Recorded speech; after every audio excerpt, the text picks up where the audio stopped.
Welcome back. Detectives, let's dive into another horrible case. The case of Jennifer Logsdon. Tommy Smith was a third-year student at a local college. His girlfriend, Jennifer Logsdon, had just finished her first year at the same school before they met. Jennifer had been living in the dorms, but was bored with the constant partying. She wanted a quieter place to study when her longtime friend, Casey Johnson, decided to attend the same college. They saw a great opportunity to rent a house together. They all agreed on a small rental home in Peoria, Illinois, and pooled their money to make it work.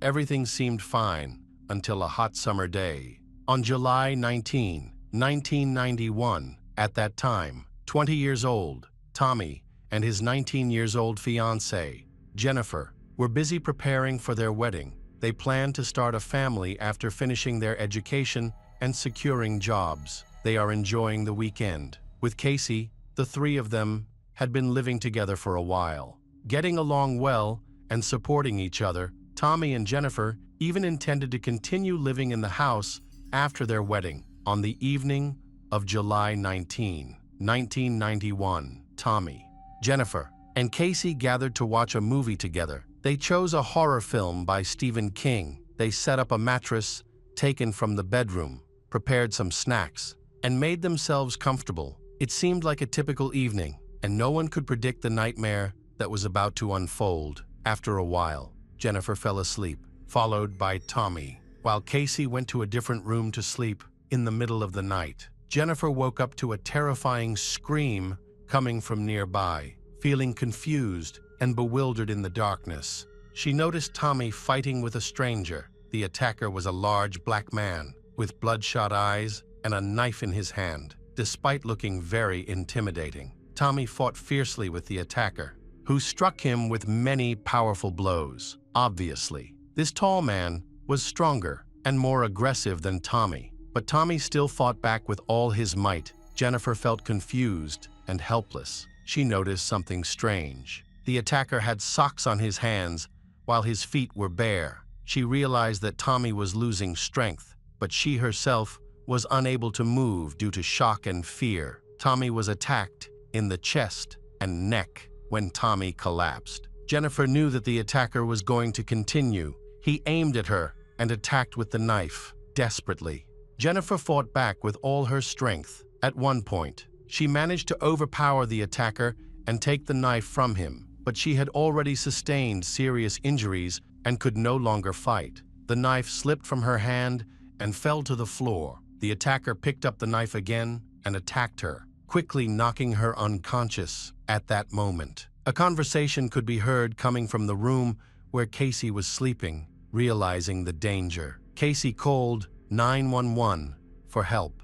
Unfortunately, the connection was poor, or the operator was distracted. As they repeatedly asked for information, the attacker, hearing the commotion, became enraged. He seemed to want to kill her. He broke the lock and rushed into the room. Casey barely had time to finish her sentence and hung up on emergency services because he attacked her. Casey pleaded for her life, begging him not to hurt her. However, the assailant lunged at Casey, striking her in the face and chest. Despite her efforts to defend herself, she was overpowered by the attacker during the struggle. The knife blade became badly bent and eventually broke off from the handle, leaving the assailant without a weapon. By this time, Casey had already suffered several serious injuries, including to her throat. After the incident, the attacker picked up the broken blade and fled the scene. Fortunately, Casey managed to call the police. Officers arrived at the house around 3 a.m.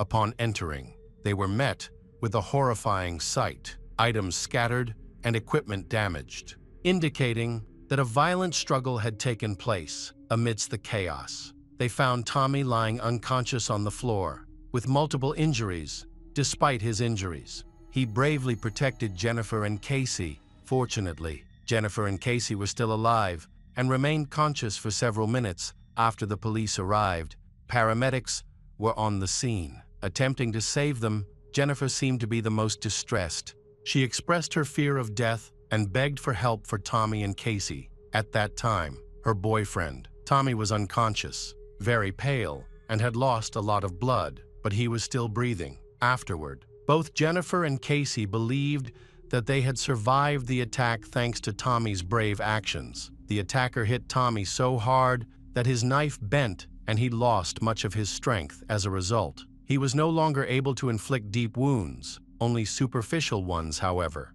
Without immediate medical attention, both Jennifer and Casey would have died from blood loss. Fortunately, help arrived in time, and they were saved. They were taken to the hospital and placed in the intensive care unit. Their lives were very fragile. Tommy, however, was not as fortunate. He sustained the most severe injuries and bled to death. Passing away just after the paramedics arrived, his family was not surprised by his actions. They felt immense pride in him. Tommy was always selfless and loving, a true hero who protected Jennifer and Casey. Jennifer believed he would have made a wonderful husband and father, with a bright future ahead of him. Sadly, she never had the chance to experience that future. Investigators aimed to gather information about the attacker to begin their search. This individual was clearly dangerous and posed a threat to society, potentially targeting more victims at that very moment, although the attacker was not masked. The darkness made it impossible for Casey and Jennifer to provide a detailed description. They could only say he was a strong black man. However, they did recall an important detail. He had socks on his hands and was barefoot. It appeared he had put on gloves just before the attack to avoid leaving fingerprints. But he did leave footprints, which could help identify him. Given this information, the police concluded that the suspect likely lived nearby, as it would be difficult to walk long distances on asphalt without shoes. This insight helped the officers narrow down their list of potential suspects to those with prior assault convictions. One suspect was ruled out because he was already in custody for another crime. Another young man, known for violent offenses, had a solid alibi. That was confirmed.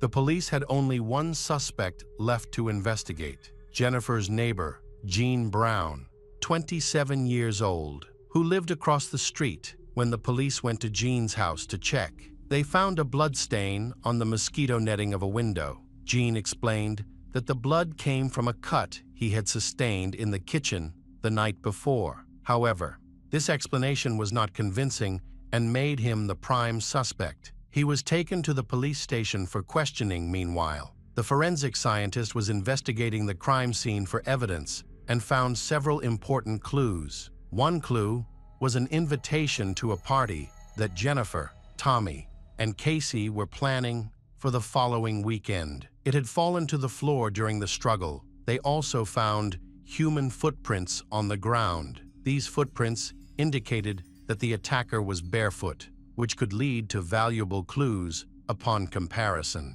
It was determined that the footprint matched Jean Brown's.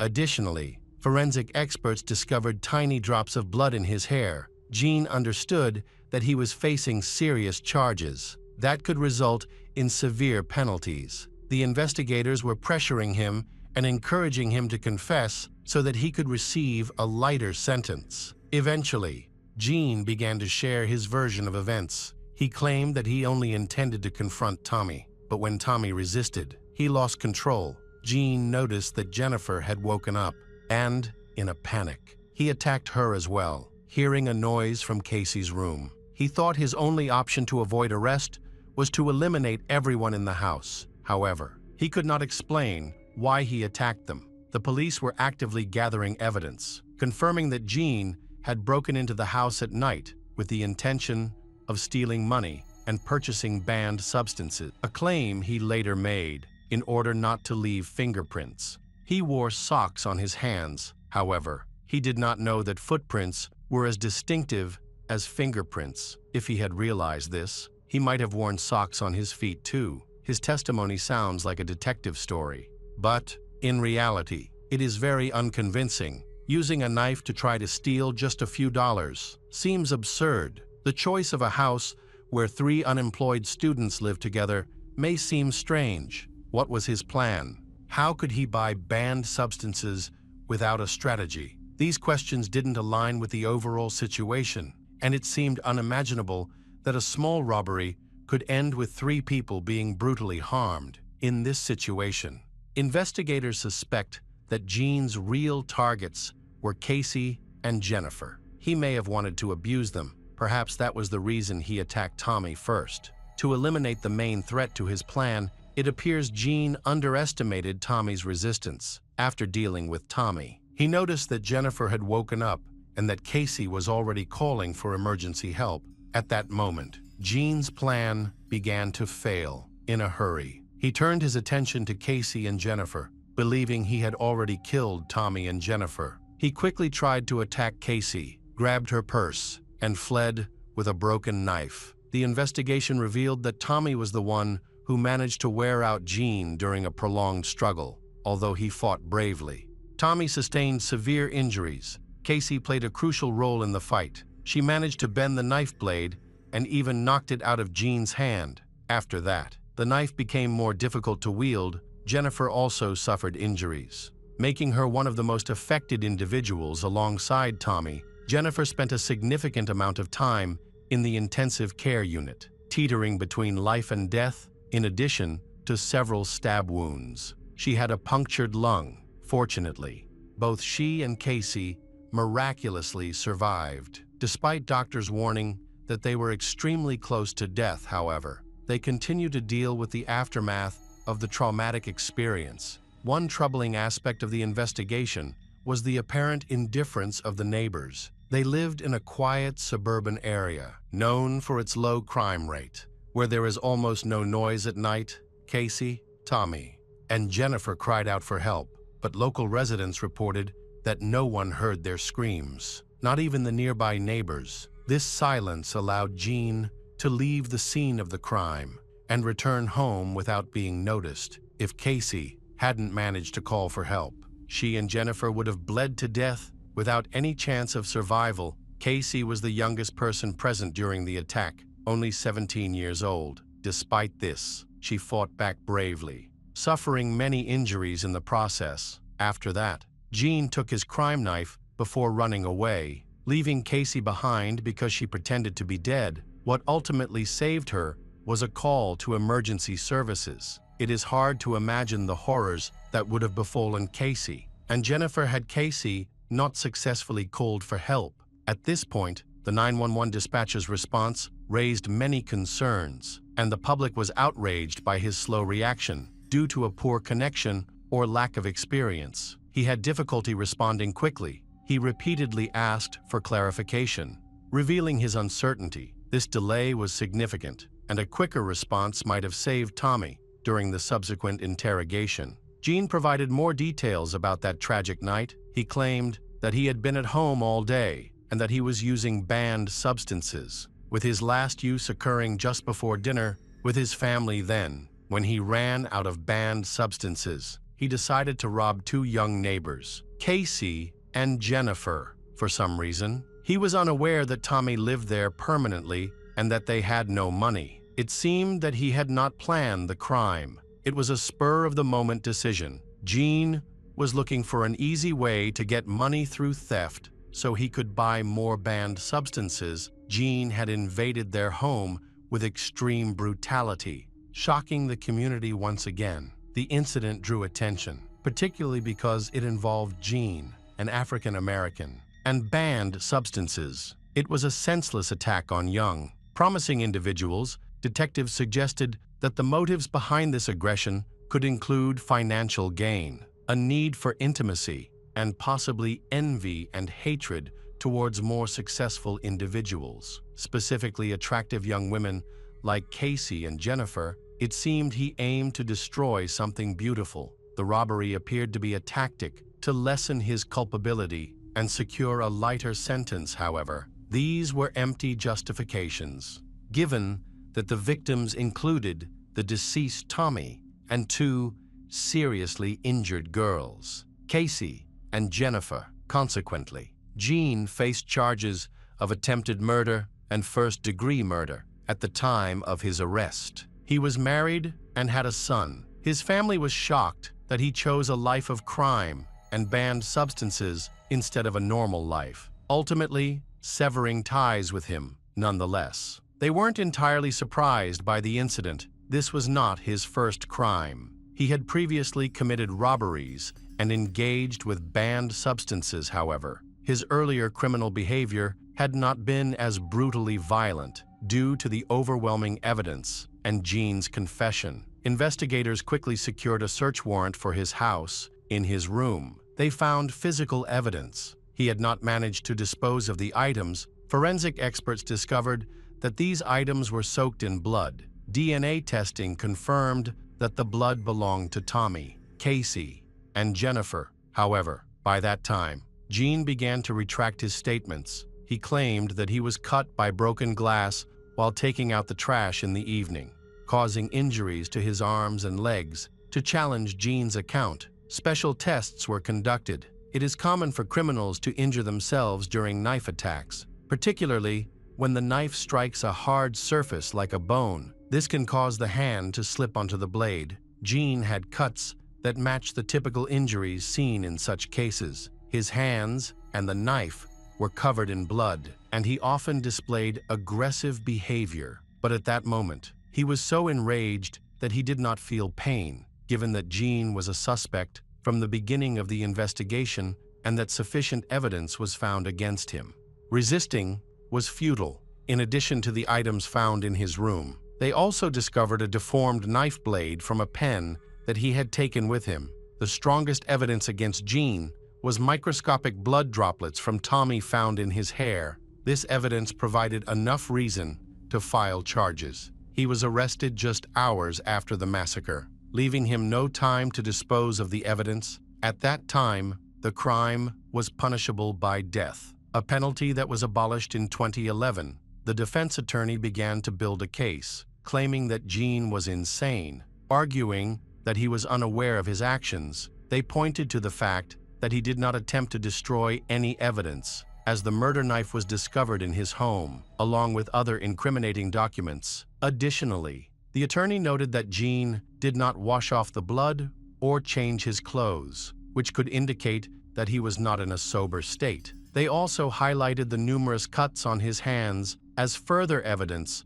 of his mental state. The attorney even considered arguing that Gene had attempted to end his life throughout the process. The defense aimed to portray Gene in a more sympathetic light to lessen his punishment. Gene supported this narrative by claiming that he could not remember parts of the attack and attributing his actions to intoxication and the use of a banned substance. The prosecutor's office stated that this violent attack was carried out with extreme cruelty. Gene's actions showed no signs of emotional distress or insanity. He broke into a house and attacked 3 young people, Tommy, Casey, and Jennifer, who posed no threat to him. His actions were completely unjustified. The prosecutor's office also noted that robbery was a factor in the attack, which is indirectly supported by the small amount of stolen items. Gene could have taken more valuable possessions, but only grabbed Casey's purse,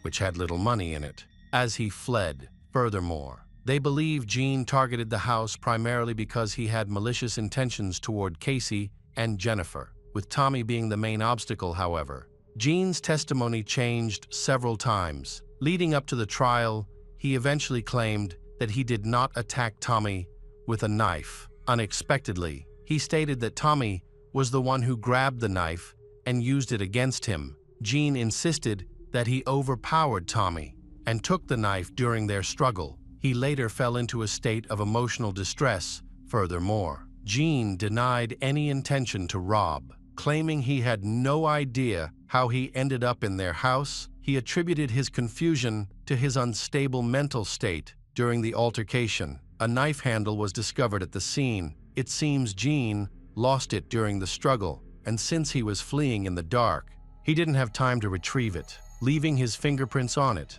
At that moment, Tommy was not involved with the knife. Gene's actions suggested that his intentions were more malicious than he claimed. He didn't wear a mask and appeared unconcerned about being recognized, likely because he didn't expect anyone else to be in the house. If his goal was merely to steal money, there would have been no reason for him to attack them. Gene confronted Tommy while he was asleep, and there was no indication that Tommy had noticed him or attempted to fight him off. During the trial, A statement from one of the detectives sparked controversy. He praised Tommy for his bravery in confronting Jean, which he claimed saved the lives of Casey and Jennifer. However, this account contradicted the widely accepted version of the incident, according to the detective. Tommy had tried to detain Jean, engaged in a struggle, and attempted to hold him down until the police arrived. Yet, there was no evidence to support this claim. Moreover,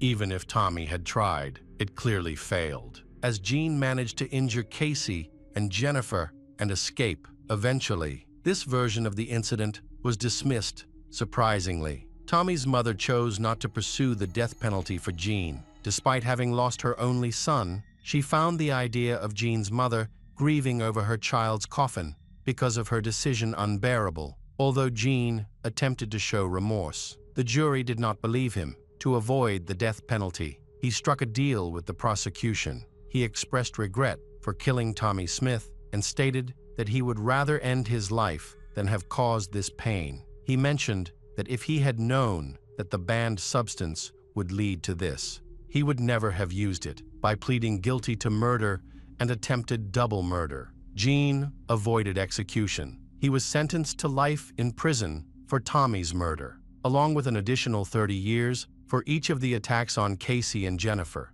and 15 years for burglary. Jean was incarcerated on January 16, 1992, after the verdict. The lawyer submitted several appeals, suggesting there might be a change in the case. However, these claims were quickly dismissed due to the overwhelming evidence against Jean. He is currently serving his sentence at the Illinois Correctional Center. Casey and Jennifer are still recovering from the incident. They will always carry scars from the injuries inflicted by Jean. The emotional trauma was even more severe. Jennifer struggled for a long time to cope with Tommy's death, but eventually, she found a way to move forward, despite Jean's apologies. Casey and Jennifer could never accept them. They believed that the only appropriate punishment for Jean was execution, as he could not make amends for the harm he caused by killing Tommy, Casey, and Jennifer, who miraculously survived this senseless act of violence. Vowed to prevent any attempts by Jean to gain release from prison, given the seriousness of his crimes. It is unlikely that he will ever leave prison. After the incident, his wife distanced herself from him, significantly limiting his contact with their child. Hello friends, welcome to our channel. Today we're going to take a look at another horrible case with you. The case of Joanne Witt.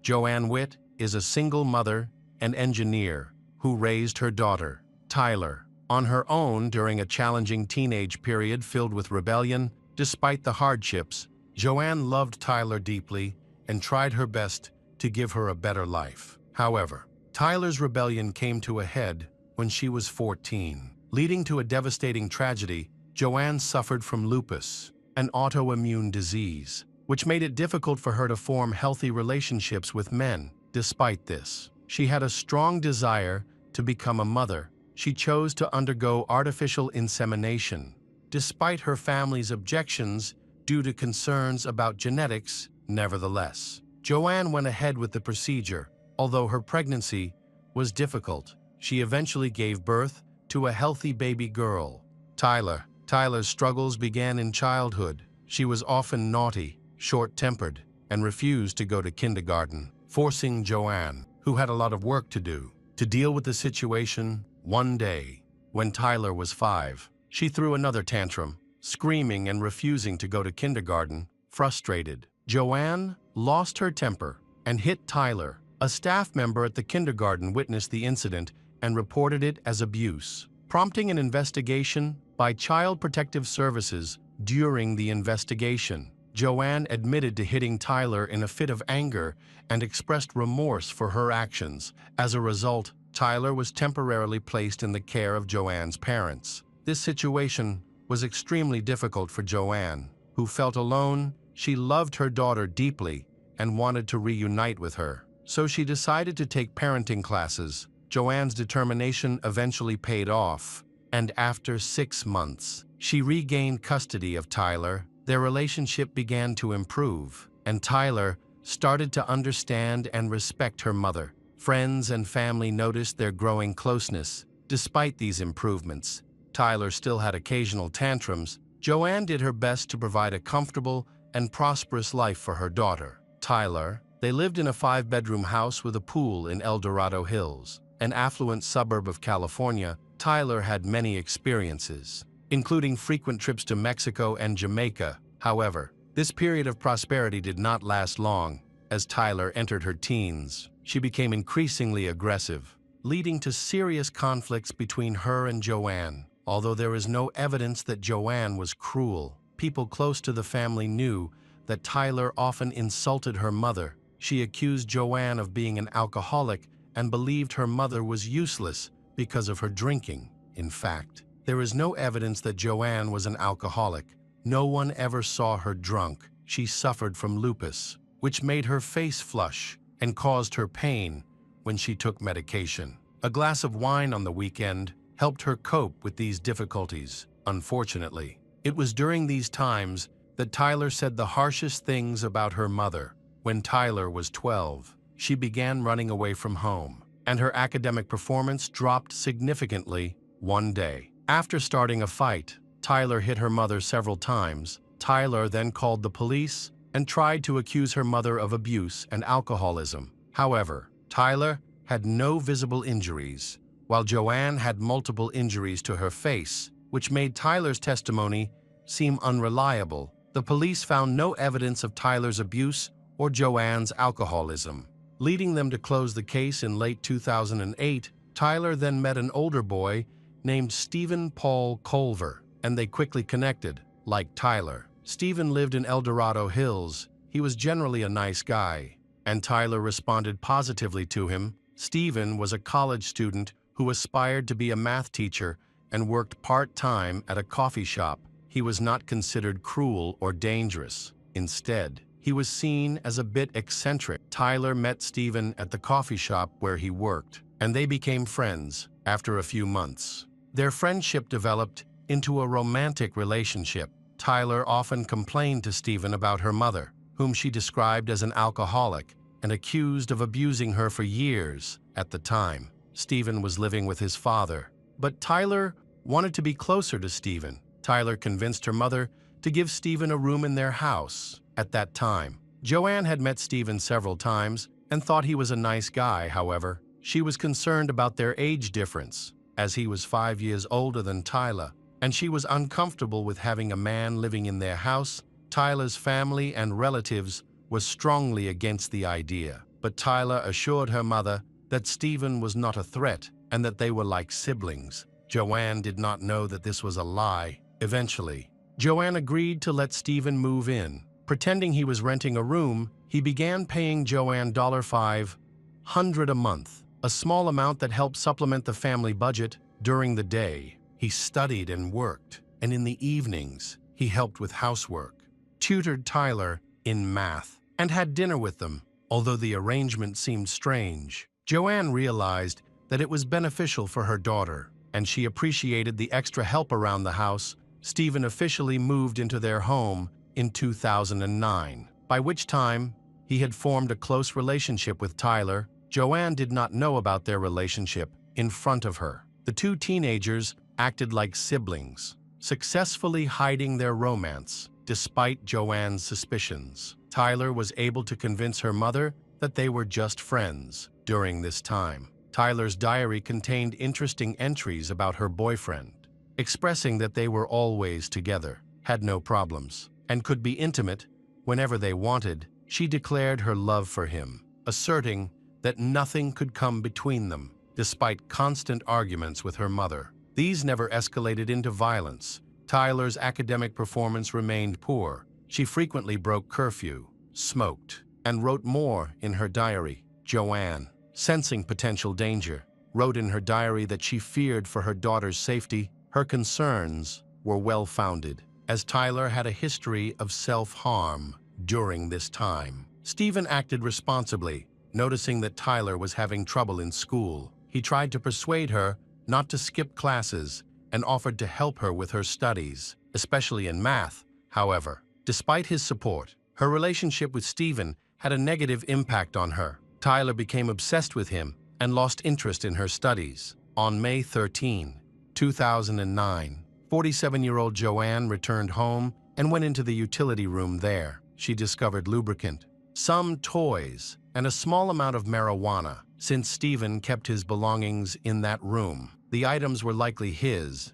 Joanne asked Stephen about the marijuana, and he claimed he did not use it and had kept it at the request of a friend. Joanne asked him to remove everything from the house, and he agreed to do so. The next day, Joanne came home early after work to investigate her growing suspicions. She was shocked to find Tyler and Stephen being intimate. Joanne was stunned to realize that her daughter and Stephen had been lying to her all along. Stephen was worried about going to jail and asked Tyler not to engage in such activities. Joanne remained calm and invited Stephen to talk to her at the park later. Without Tyler present during the conversation, Stephen revealed that he had been intimate with Tyler before moving into their house. The mother was shocked by this revelation, but Joanne decided not to report Stephen to the police. Instead, she suggested that he move out and never contact Tyler again. Stephen agreed and asked for more time to find a new place to live and pack his belongings. The family became very tense when Tyler learned that Stephen would be moving out soon. Tyler became angry with her mother and yelled in response. Joanne pressured Stephen to leave quickly. After 2 days, Stephen moved out. Joanne brought 2 strong men from her workplace to help move Stephen's belongings to the street. They also spoke to Stephen privately. The men told him that he was behaving poorly and warned him to stay away from Tyler or face serious consequences. Stephen agreed to the warning and moved in with friends. But he and Tyler continued to see each other secretly. Now planning to run away together, Joanne was not naive, so she had her concerns. In early June, she found her daughter's diary and read it. What worried Joanne most was that Tyler was intimate with Stephen without using contraception, putting her at risk of becoming pregnant. Joanne realized that her daughter was infatuated with Stephen, and the diary indicated that Tyler's mental health was deteriorating. The diary entries included disturbing fantasies about Joanne being involved in a tragic accident, suggesting that Tyler wanted to escape from her mother. This worried Joanne. She decided to report Tyler's relationship with Stephen to the police. When the police arrived and spoke to Tyler, she denied having a romantic relationship, claiming that her mother had misunderstood the situation. Tyler explained that she was just changing clothes in Stephen's room when her mother came in. However, Joanne provided the police with a diary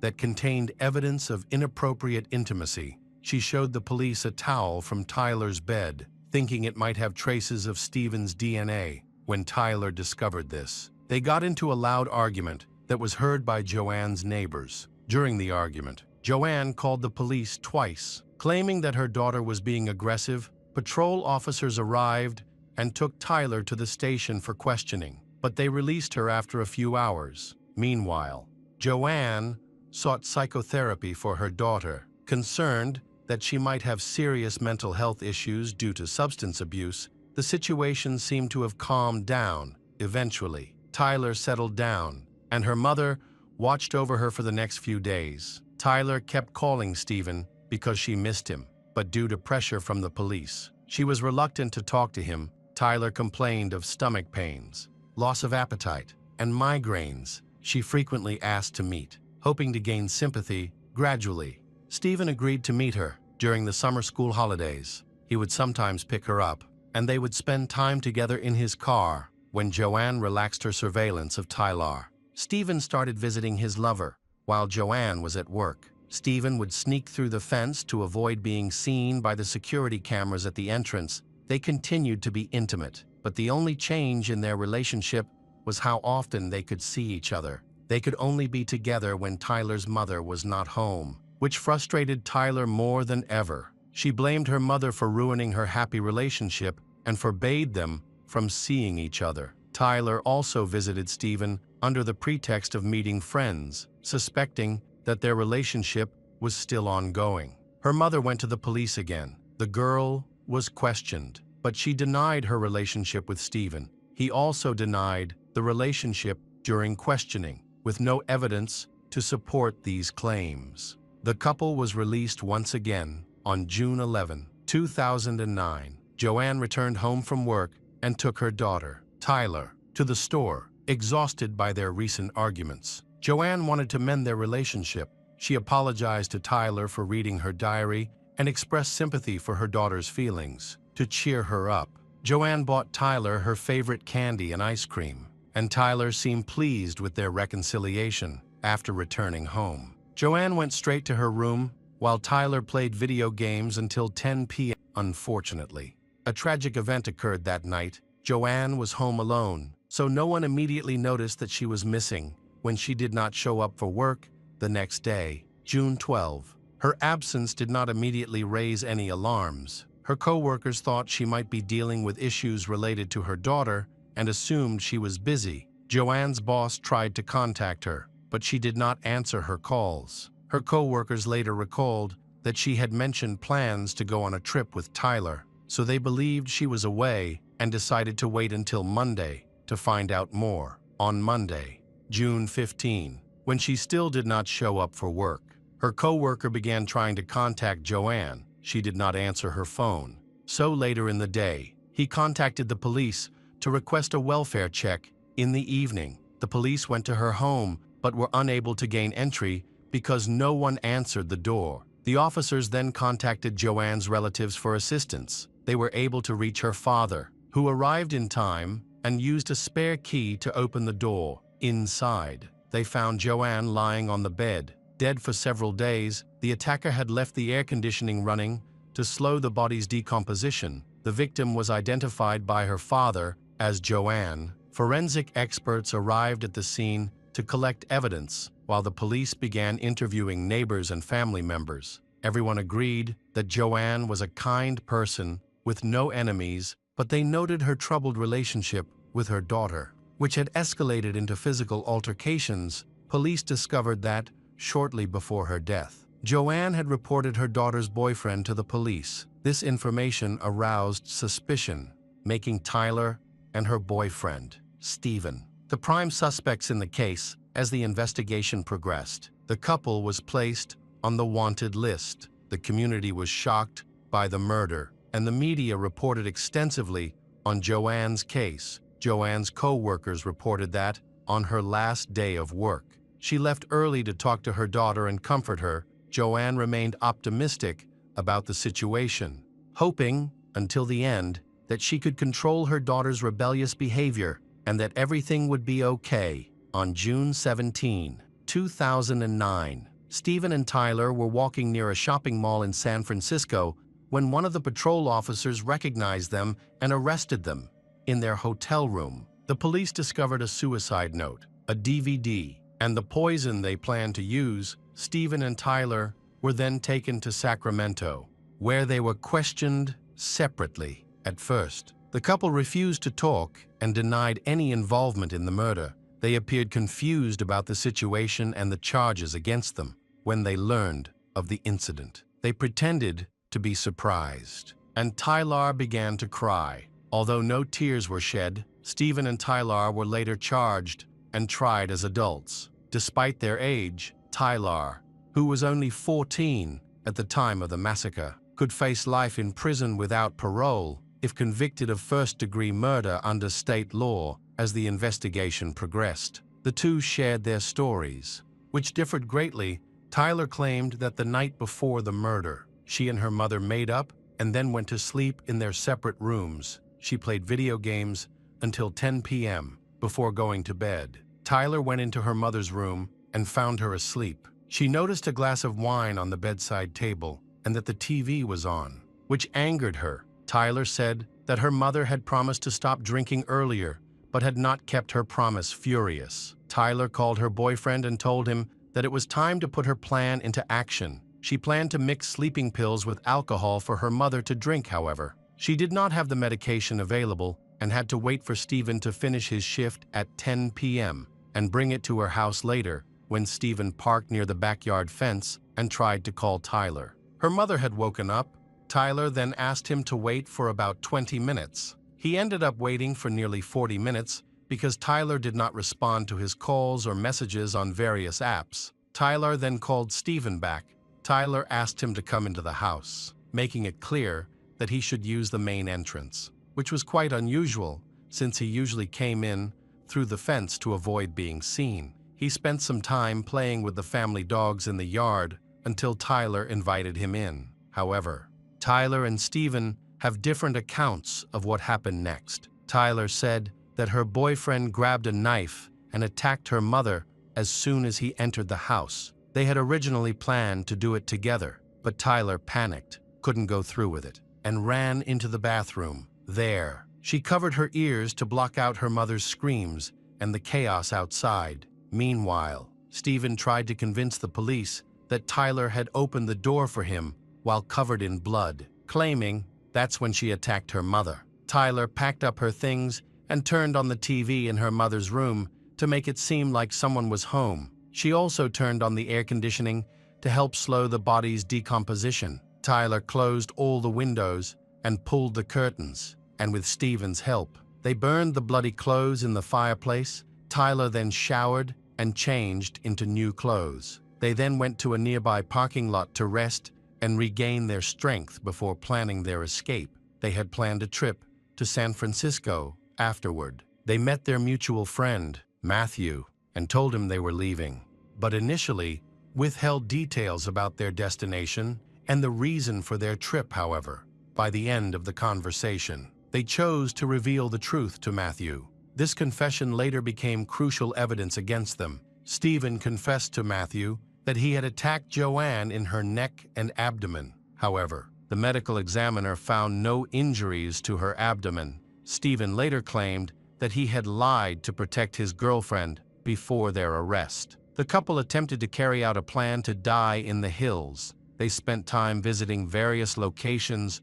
before deciding to end their lives when police discovered Joanne's body. Stephen and Tyler had taken poison, however, the next morning. Stephen felt completely fine, while Tyler only had a mild stomachache. After their initial approach failed, they began exploring other methods, but none worked until the pair were arrested. Both suspects blamed each other for the murder. The case was complex, making it difficult to solve. Forensic scientists discovered traces of DNA under Joanne's fingernails. Possibly from a struggle, samples were sent for analysis, but the results were inconclusive. The owner of the DNA particles could not be identified, and at that time, DNA testing was not advanced enough to confirm that it was male DNA. Separate trials were scheduled for Tyler and Stephen, and they were held without bail. In September 2010, Tyler, on the advice of her attorney, chose to accept a plea deal from the prosecutor. By that time, she had already served more than a year in prison, which influenced her decision. Tyler agreed to testify against Stephen, helping to establish his first-degree murder conviction. While she would likely face a second-degree murder charge, she was also expected to testify in the abuse case against Stephen. Tyler entered into a plea agreement on September 17, 2010, and Stephen's trial began on May 17, 2011. Stephen's defense argued that he never threatened Joanne. They had a good relationship at first, as her mother treated him like a son when she believed he and her daughter were just friends. Their relationship soured after she learned of their romantic involvement. The defense contended that the daughter was responsible for the conflicts, claiming that she invited Stephen to live with them. Convinced her mother to accept him, they argued that Stephen always tried to avoid conflict and violence. The defense stated that he had worked hard to improve his life until he met Tyler, who shattered his peace and framed him for murder. In his testimony, Stephen said that when he met Tyler, she claimed to be several years older than she actually was, and that she also appeared older. Stephen asserted that Tyler had deceived everyone, including him. Most importantly, Stephen denied killing Joanne. He said that when he entered the house, Tyler was covered in blood. Tyler gave him a knife to clean, which resulted in his fingerprints being found on the murder weapon. Stephen asserted that he had never touched Joanne. He believed that his only wrongdoing was failing to stop Tyler from planning, helping her escape. and failing to call the police, the defense argued that Tyler may have influenced the murder because she was a skilled manipulator and had a history of problematic behavior, especially toward Joanne and others. Stephen only wanted to protect her, so he confessed in front of his friends. Unaware of the severity of the situation, they had agreed to end their lives anyway. The defense also presented Tyler's diary, in which she expressed her feelings about her mother's death, including threats and detailed descriptions of violence. This demonstrated her deliberate intent. Joanne's father confirmed that his daughter cared deeply for Tyler and did everything she could to ensure her safety. However, instead of appreciating this, Tyler became increasingly defiant, which escalated over time. Many people testified that what Joanne's father said was true, and witnesses confirmed Tyler's aggressive behavior. One day, a family friend witnessed Tyler slap her mother in the face, but Joanne did not react. This made her so anxious that she often cried alone and tried to relieve her sadness by drinking. Although many others insisted that she was not an alcoholic because she knew when to stop. During the trial, Matthew, a close friend of the couple, revealed that they had confessed to attacking Joanne. Matthew mentioned a wound to Joanne's abdomen that was allegedly caused by Stephen, but forensic experts could not find any such wounds. This allowed the defense to emphasize Stephen's dishonesty in an attempt to protect his loved one. After the plea deal, Tyler testified against Stephen in court. She said that she and Stephen had gone to her mother's room with knives, but at the last minute, she got scared and hid to avoid hearing any of her mother's screams, which meant she blamed her boyfriend. Stephen's lawyers argued that Tyler's testimony was more about reducing her own sentence than seeking justice. As part of her plea agreement, she was supposed to help the police find the murder weapon. The last time Matthew saw the knife, the couple showed it to him and explained what happened before they left for San Francisco. They claimed to have thrown it into a storm drain, but the police did not find it. It is possible the knife was washed away by the water. The prosecution claimed that male DNA was found under Joanne's fingernails, while there was no female DNA. However, defense attorneys and an expert argued that the DNA could have been there due to normal interactions with any other man, suggesting that the evidence did not conclusively prove guilt. The prosecutor believed Stephen was the killer and supported this claim by highlighting his antisocial behavior, difficulty interacting with others, lack of friends, fondness for cold weapons, and his knife collection. Additionally, a diary belonging to Stephen was discovered, which contained entries about his deep love for Tyler and his willingness to do anything for her. The prosecutor argued that these sentiments could imply murderous intent. On June 14, 2011, the jury began deliberations, which lasted several hours. Stephen Paul Culver was convicted of first-degree murder for the death of Joanne Witt.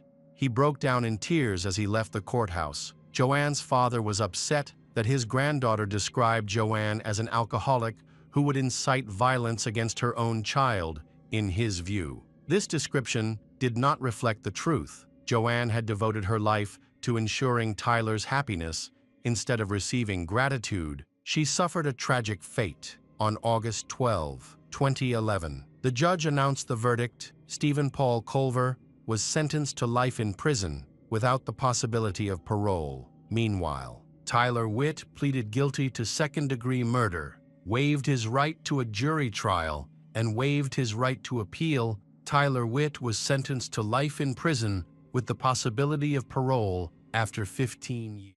Welcome back to our channel. Today we will explore a new case. The case of Michelle Linehan. In 1994, Michelle Linehan, then known as Michelle Hughes, left Louisiana and moved to New York to work for a modeling agency. However, her stay in New York did not last long, and Michelle quickly changed her career path. When she moved to Alaska, she began working as a stripper at the Great Alaskan Bush Company, which not only brought in a substantial income, but also helped her attract the attention of many men who wanted to marry her here. Michelle continued this work for several months, until she met Kent Lepink. Kent appeared modest and reserved, but Michelle's parents described him as impulsive and prone to losing control. Like Michelle, Kent was also trying to start over. After being caught stealing money from his family's business in Michigan, he fled to Alaska. Seeing it as the perfect place to leave his troubles behind, Kent believed meeting Michelle was fate. The two began dating immediately, and within a month, Kent proposed. However, Michelle wasn't in a hurry to give him an answer. When Kent introduced Michelle to his parents, they immediately noticed that she seemed distant toward him. When he hugged her, she instinctively pulled away, making it clear that Michelle didn't truly love Kent. His mother began to suspect that Michelle had been seeing other men, and what Kent's mother felt was right. When traveling salesman Scott Hilka met Michelle at the club in late 1994, he too fell in love with her. They quickly developed a deep relationship. Then, in the summer of 1995, a widower named John Carlin entered the picture.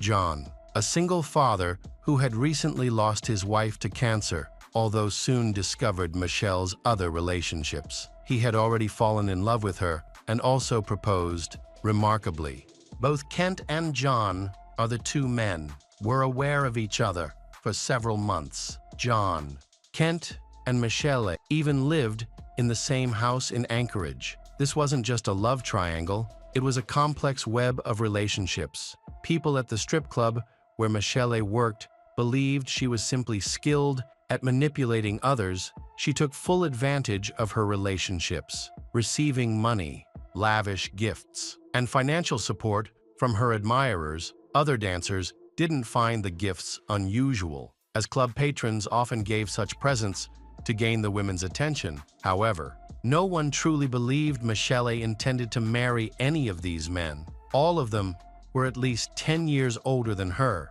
but she had a way of charming each one. She skillfully played her game, knowing exactly how to manipulate and control the men in her life. Michelle insisted that she never asked for more than what they were willing and able to give. Meanwhile, Kent remained hopeful and genuinely believed he was preparing for a wedding with Michelle.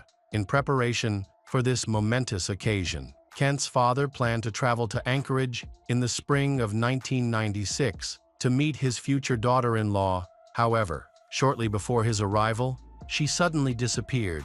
When Kent's father reached Anchorage, he found his son in a state of grief. After a brief visit, he returned to Michigan without fulfilling his purpose. On May 2, 1996, Kent's body was discovered along a deserted road. 80 miles south of Anchorage, he had been attacked 3 times, in the back, chest, and head. His body was found by accident when electricians working nearby noticed his bright red jacket. That same day, a letter arrived at his parents' home. The letter contained instructions that it should only be opened in the event of his death.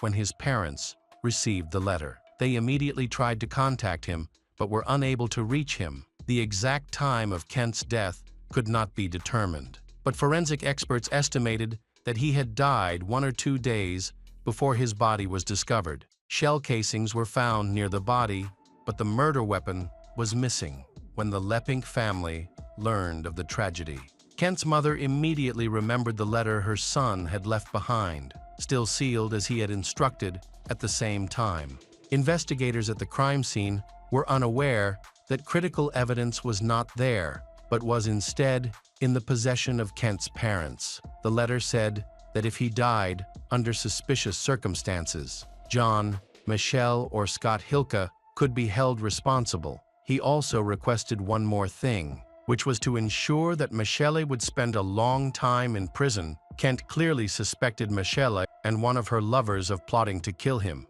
His parents immediately contacted the police and handed over the letter he had written. When detectives opened the envelope, they quickly realized that this case would be anything but straightforward. The letter provided critical clues and leads, prompting them to thoroughly investigate everyone involved in the love triangle. Scott said he was surprised to learn he was being investigated. As he was not in Alaska at the time of the murder, investigators reviewed all airline and phone records and determined that Scott was not in Alaska. so he was cleared of any involvement in Kent's death the following day. Detectives questioned a woman, Kent's close friend. At the police station, she broke down in tears upon learning that Kent had been violently killed. During her questioning, she revealed that Kent owned a weapon and mentioned a significant detail. Kent had a $1 million life insurance policy, with Michelle listed as the beneficiary. This could be Michelle's motive for harming Kent. However, investigators discovered that just days before his death, Kent had removed Michelle as the beneficiary. Meanwhile, Michelle was unaware and still had a motive for the murder. A few days after Kent's body was found, police searched his car and discovered another envelope in the glove compartment. This letter seemed to be a correspondence between Michelle and John Carlin. In it, they discussed how John had supposedly bought a cabin at Lake Tahoe and invited Michelle to spend the weekend there. However, detectives uncovered that John hadn't actually purchased any property. It was a lie. The whole situation seemed staged. As if John and Michelle were exchanging messages designed for Kent to find, the letter appeared intended to provoke Kent's jealousy and prompt him to travel to the lake, near where Kent's body was found. But why would they do this? Was it a trap to lure Kent? According to the police, the plan seemed to have worked. Kent had apparently become jealous, and it all ended with 3 weapon wounds. The problem was that this was all based on speculation, no concrete evidence, no witnesses, and not even the murder weapon. A few months into the investigation, the lead investigators were reassigned to another precinct, causing the case to lose momentum and eventually come to a complete halt despite several pieces of circumstantial evidence. No charges were ever filed. At the time, Hilka was living in California. Carlin and Michelle each left shortly after the murders. Michelle settled in Olympia, Washington, seemingly starting a new life and leaving her past behind. After moving to Olympia, Michelle began attending college, pursuing studies in biology and psychology. She later earned a master's degree in public administration. In 1998, she married a young doctor named Colin Linehan in New Orleans, and they welcomed a daughter a year later. In 2004, a new cold case unit was formed in Alaska to reopen unsolved cases. The 8-year-old crime quickly became a priority. As evidence strongly pointed toward Michelle and John, Michelle became the main suspect in planning the murder, while John was believed to be the one who pulled the trigger. For 8 years, the case remained inactive until new detectives showed up at Michelle's suburban home. They asked her to clarify some statements she had made following the murder. By then, Michelle was no longer working as a stripper. She admitted that she had only viewed the job as a temporary way to make money and had left it behind as soon as she could. Colin, a successful physician, was just as shocked as Michelle when the police arrived at their door. By that time, they had been together for 6 years and were living a stable, fulfilling life that seemed to embody the American dream. However, this perfect image was now in jeopardy in Olympia. Michelle's friends were stunned to learn that behind her image as a perfect mother, churchgoer, parent-teacher committee member, businesswoman, and devoted wife, there was a tumultuous past. Authorities began preparing to seize several personal computers used by Michelle, although much of the data on the computers had been deleted. Investigators managed to recover a significant portion. Among the restored files were emails and correspondence between Michelle, Kent, John, and Scott Hilka. It became clear that Michelle had captivated the hearts of all 3 men, telling each one he was the most important person in her life while dismissing the others as mere toys to cover her expenses. These revelations exposed the manipulative dynamics of their relationships, but did not provide enough solid evidence to charge her with murder. There were, however, incriminating findings in the case. Investigators focused on a letter sent the day before the murder, which discussed Seychelles, a country offering citizenship for a substantial fee. The key detail in the letter was Michelle's question about whether Seychelles had an extradition agreement with the U.S., and if it would extradite criminals. However, this alone was not enough to press charges, adding to the complexity. The murder weapon was identified as a .44 caliber Desert Eagle, a distinctive weapon initially.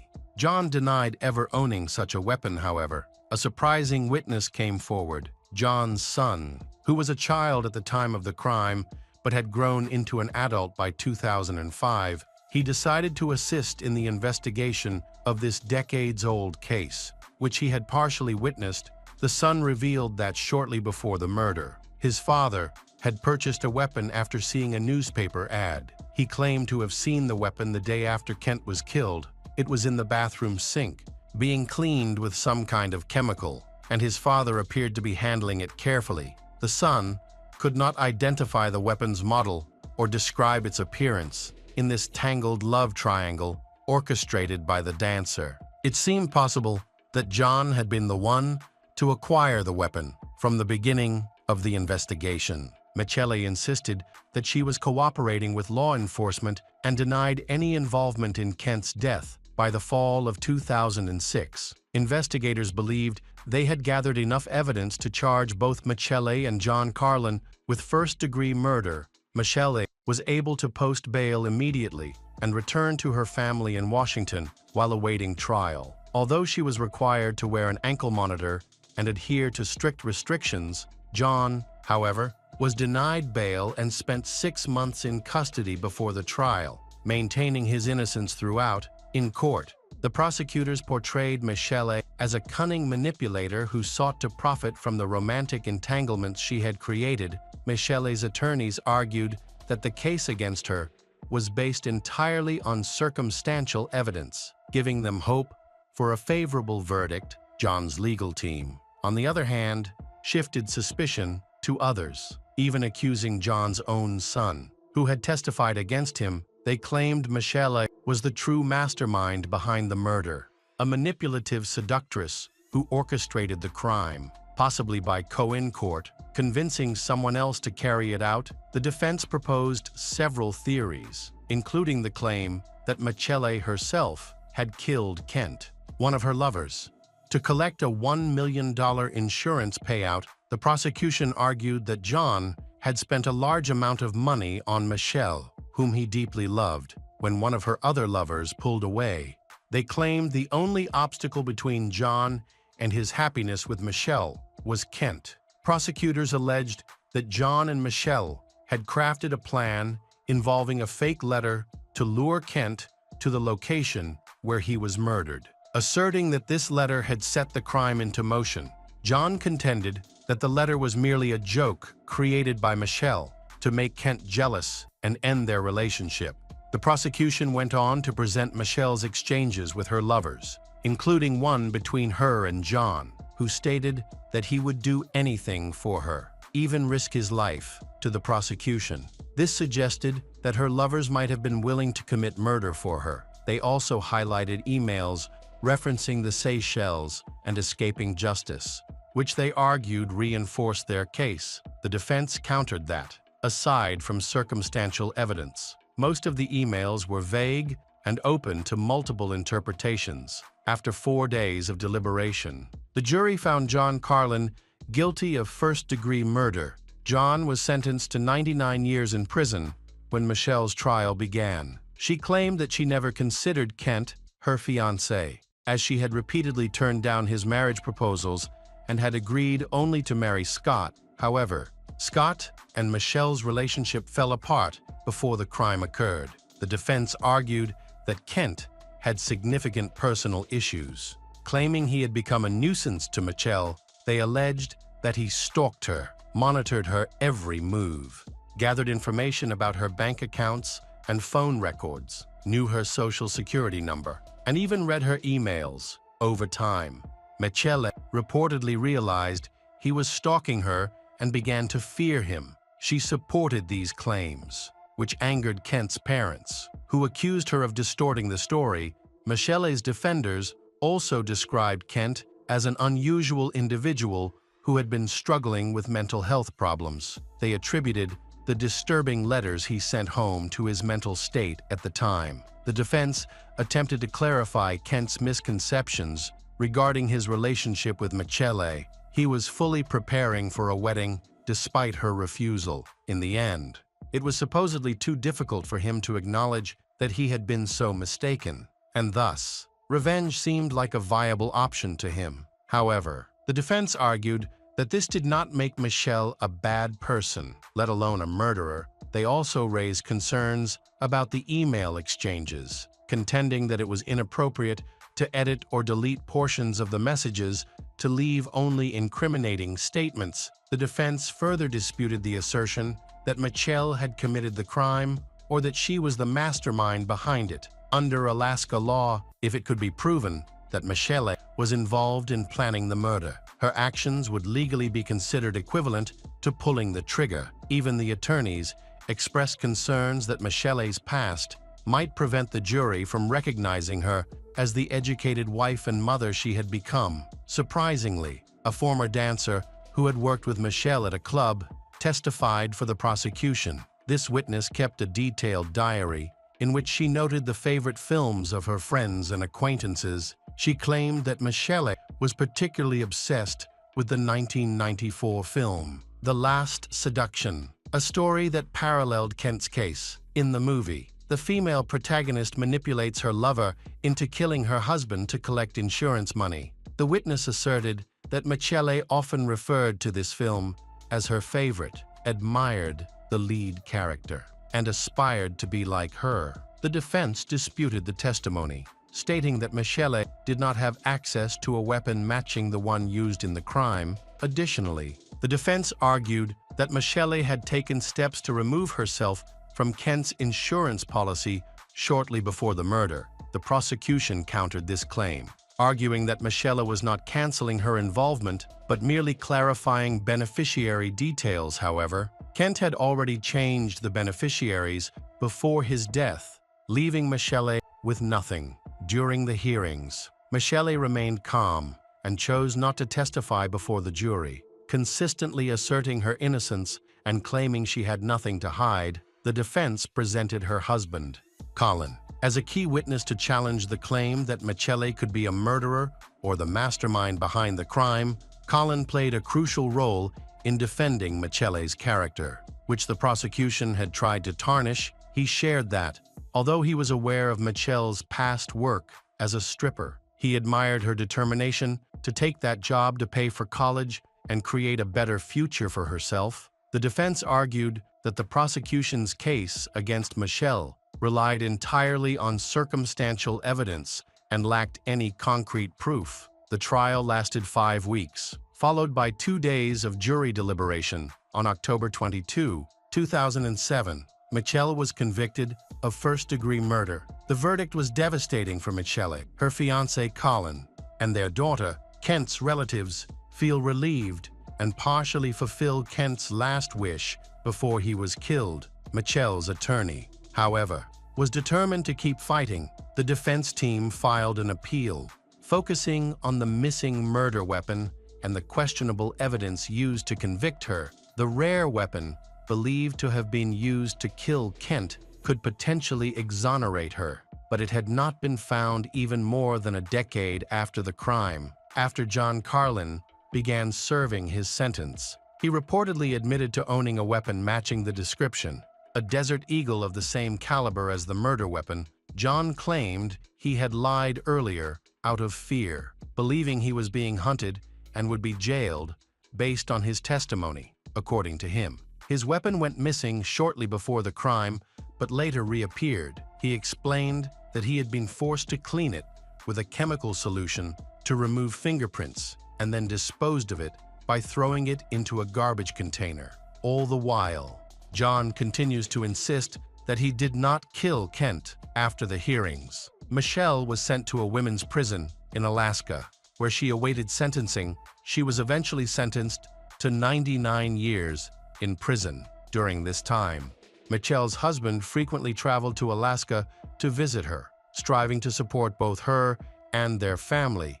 2 years later, Michele's attorney successfully overturned her first-degree murder conviction, A significant development arose when John Carlin, who had been beaten to death in a lodge prison fight in 2008, while his appeal was still pending, became central to the case since Michelle's conviction had been primarily based on John's testimony. The court dismissed the case following his death. This marked a turning point in Michelle's favor. On February 5, 2010, the Alaska Court of Appeals overturned Michelle's conviction. While awaiting a retrial, Michelle was released on $250 bail. During the retrial, the prosecution was prohibited from referencing her previous conviction, the movie, or the victim's letters, as these were deemed speculative. As a result, the case against Michelle began to look much weaker. Kent's parents attended the hearings and were shocked to learn of Michelle's release on December 13, 2011. Anchorage Superior Court Judge Philip Volland dismissed the murder charge against Michelle. Due to the prosecution's inability to prove her guilt, Michelle resumed her life in Washington, where she now runs a laser surgery clinic after John Carlin's death in prison. His son filed a lawsuit against the state of Alaska and received $160 in compensation for his father's death. Kent's father passed away in 2014, but Kent's mother continues to visit Alaska. She considers it the only place where she feels close to her son and remains committed to seeking justice. Each visit, however, reminds her of the guilt she feels for being unable to fulfill Kent's final wish, as described in his letters. In the end, no one was ever held accountable for Kent's murder. Hello, crime enthusiasts. Are you ready for another chilling investigation? The case of Stephanie Fernandez. In 2009, Stephanie Fernandez was living in Massachusetts with her 6-year-old daughter, Angelina. Stephanie, a single mother, was struggling financially and had no money to support them. She had learned to dance while she was in school and was quite flexible to make ends meet. Stephanie decided to earn money by dancing in nightclubs and performing for men. She kept her work a secret from Angelina, who only knew that her mother worked nights. One night at work, Stephanie noticed a handsome man staring at her after her performance. She approached him, and they talked for an hour. His name was Andrew Wagner. During their first conversation, they seemed to get along well and discovered they had a lot in common. Stephanie gave him her phone number, and they arranged to meet after her shift, where they both admitted their feelings for each other at the time. Andrew worked at a tire shop, but he aspired to be a police officer and was looking for an opportunity in that field. Stephanie and Andrew's relationship progressed quickly. She introduced Andrew to her daughter, Angelina, and they soon began living together. Angelina called Andrew her stepfather and treated him like a friend. They enjoyed spending time together, often watching television. However, over time, their love began to fade. Andrew and Stephanie started to argue, largely because Andrew was upset with Stephanie's job as a dancer in a nightclub. He wanted her to perform only for him and was unhappy that she continued to work there, even though Stephanie had quit her job for a while. Their arguments continued. One day, Angelina witnessed Andrew grabbing her mother's head and nearly slamming her into a wall, despite their troubled relationship. In 2012, 3 years after they first met, Andrew proposed to Stephanie and gave her a ring. She happily accepted his proposal and agreed to marry him. At the same time, Andrew started a new job at a correctional facility, bringing him closer to his dream of working in law enforcement. It seemed like their relationship had improved. But by early 2013, Stephanie decided to leave Andrew and rekindle her relationship with her ex-boyfriend Michael, who was 13 years her senior. Stephanie and Michael first met when she was 19 and he was 32. They began dating in the early 20s, but their relationship ended after a while. In 2013, when Stephanie was 30, she rekindled her relationship with Michael a few months later. He proposed to her at the same place they had first met and gave her a $44 ring. Stephanie accepted his proposal, but just a month later, they had a serious argument at Michael's house. During the argument, Stephanie picked up a kitchen knife and swung it at him.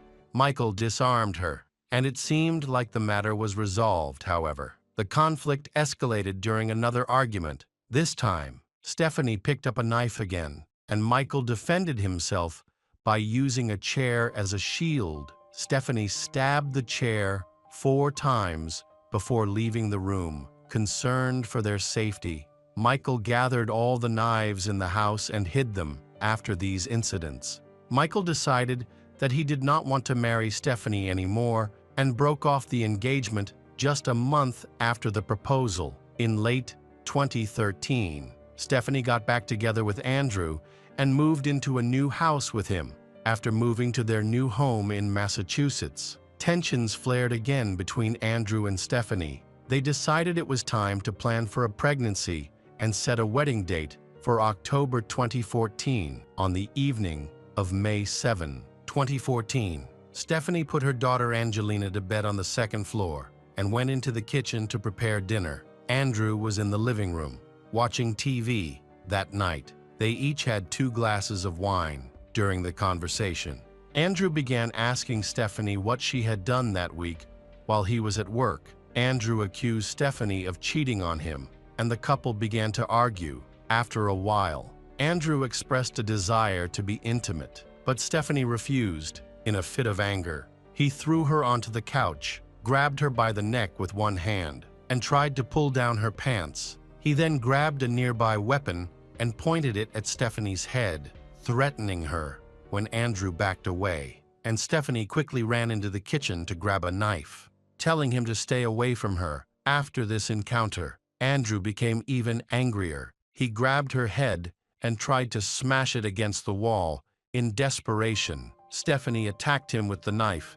Andrew fell to the floor, and she began to cry loudly. Unable to find a phone to call 911, she ran to her neighbor, who was a nurse, for help. The neighbor opened the door. Not knowing what was happening, she saw Stephanie standing there in a t-shirt and sweatpants. Stephanie desperately called for help, saying that her fiancé was bleeding. She explained that she had injured him in self-defense because he had threatened her with a weapon. Hearing the emergency, the neighbor and his wife, who had worked as paramedics, quickly rushed to Andrew's house. When they entered, they saw the weapon Andrew had threatened his wife with lying on the sofa. They then found Andrew lying on the floor. His lips were black and blue, and there was a film covering his eyes. The neighbors found Andrew with a deep wound to his neck. They then took off his shirt to try to stop the bleeding. Meanwhile, the neighbor's daughter ran into Andrew's house, called 911, and reported the situation.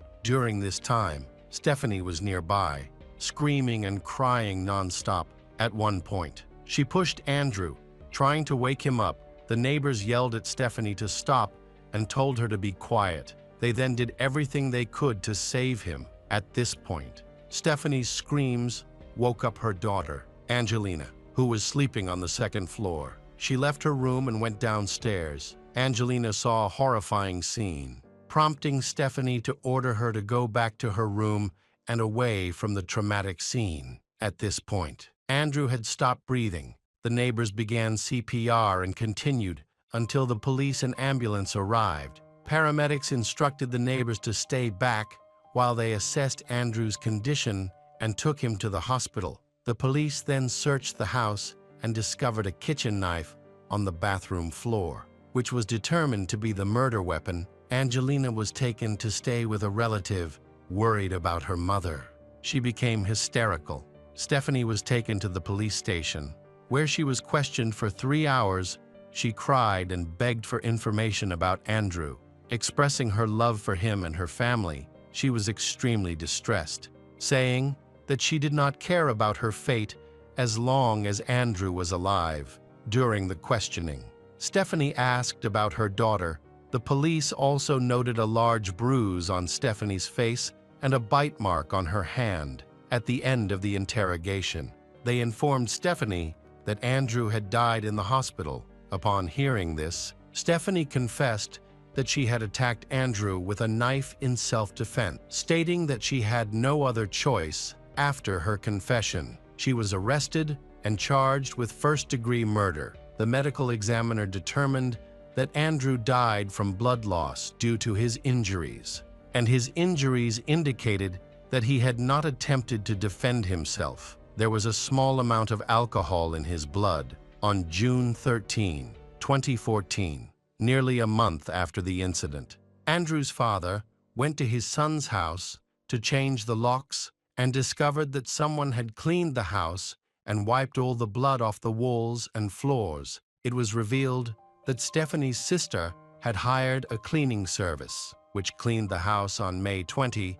Stephanie provided the police with a photo from 2010 showing her with a black eye. Claiming that Andrew had attacked her, she recounted an incident in which Andrew became angry over the t-shirt she was wearing. He allegedly grabbed her, threw her onto the bed, tore the t-shirt off, and then held a weapon to her head. Stephanie stated that when Andrew was angry, he could be very intimidating. Cell phone records revealed that the relationship between Andrew and Stephanie was troubled and turbulent. The police had to review 18 pages of text messages on one particular day in August 2013. A photo of a deep cut on Andrew's right forearm was found on his phone that same day. He texted Stephanie asking for help because the wound was bleeding profusely, but she replied that it was none of her business and that she would not assist him in calling the police. Stephanie admitted that they had an argument and that she had accidentally injured his hand in September 2013. Andrew sent Stephanie an angry text message accusing her of having an affair with Michael, and he insulted Michael in the process. In her reply, Stephanie admitted that she was indeed dating Michael. After this exchange, Stephanie sent private photos of herself to both Andrew and Michael within hours of each other. About a month later, in October 2013, Stephanie told Andrew that Michael wanted to adopt Angelina. In that text message, she stated that she did not care about his future. Andrew informed Stephanie that he planned to buy a house and wanted to meet her for a serious talk. Meanwhile, she also sent affectionate text messages to her ex-fiancé, Michael, who had called off their engagement. Stephanie invited Michael to go on vacation together and asked him for money for yacht. But Michael declined and suggested that she find another job. In December 2013, Stephanie went on yacht and began texting Andrew, sharing how much fun she was having. She also asked him if he had a girlfriend after the cruise. Stephanie reconciled with Andrew and moved into his new home. Their text messages revealed that she had become pregnant shortly after they got back together. Although things seemed to be improving, Stephanie frequently expressed to Andrew that she felt abandoned by his long hours and lack of communication. In January 2014, at a doctor's appointment, Stephanie received the devastating news that her baby's heartbeat had stopped. She texted Andrew, saying that she felt like she had lost a part of herself. Andrew's parents noticed that their son was becoming more distant and that their communication was decreasing. In February 2014, just 3 months before the tragedy, Andrew's mother tried to contact him but was unable to reach him by phone. Concerned, she and her husband went to the house where Andrew lived with Stephanie. When they arrived, they saw both their cars in the driveway but received no response after ringing the doorbell several times. After about 15 minutes, Andrew finally opened the door to let his parents in. They spent some time talking and exploring the first floor of the new home. Shortly after, Stephanie came down from the second floor and told Andrew's parents to leave. They quietly left the house and drove away. Andrew's parents accused Stephanie of trying to prevent their son from communicating with the family. 8 years after the tragedy, in early 2022, the trial for the murder of Andrew Wagner began. Stephanie was placed under house arrest with a Jeep's ankle bracelet that tracked her movements. Prosecutors argued that Stephanie was guilty of premeditated murder, while Stephanie's defense attorney claimed she acted in self-defense. Prosecutors presented witnesses who testified that they saw Stephanie lose her temper and attack her fiancé multiple times. Stephanie's ex-husband, Michael, testified that she had confessed to him multiple times that Andrew Wagner had attacked her and hit her in the face. However, Michael never saw any bruises or injuries on her. A friend and co-worker at the nightclub where Stephanie worked stated that she often saw bruises on Stephanie's arms, which Stephanie covered up with makeup. Another friend, a dancer, recounted an incident where Andrew came to the club and got into a fight with Stephanie. After the fight, he sat on a bench and began drinking a cocktail that contained 2 bullets at the bottom of the glass. A co-worker informed security about this. But when they approached Andrew, the bullets were no longer in the glass. Stephanie's sister was called to testify in court. She stated that she had a close relationship with Stephanie and often discussed Stephanie's relationship with Andrew, whom she had met only 10 times. The sister observed bruises on Stephanie's legs, arms, face, and neck, and she believed that these injuries were caused by Andrew.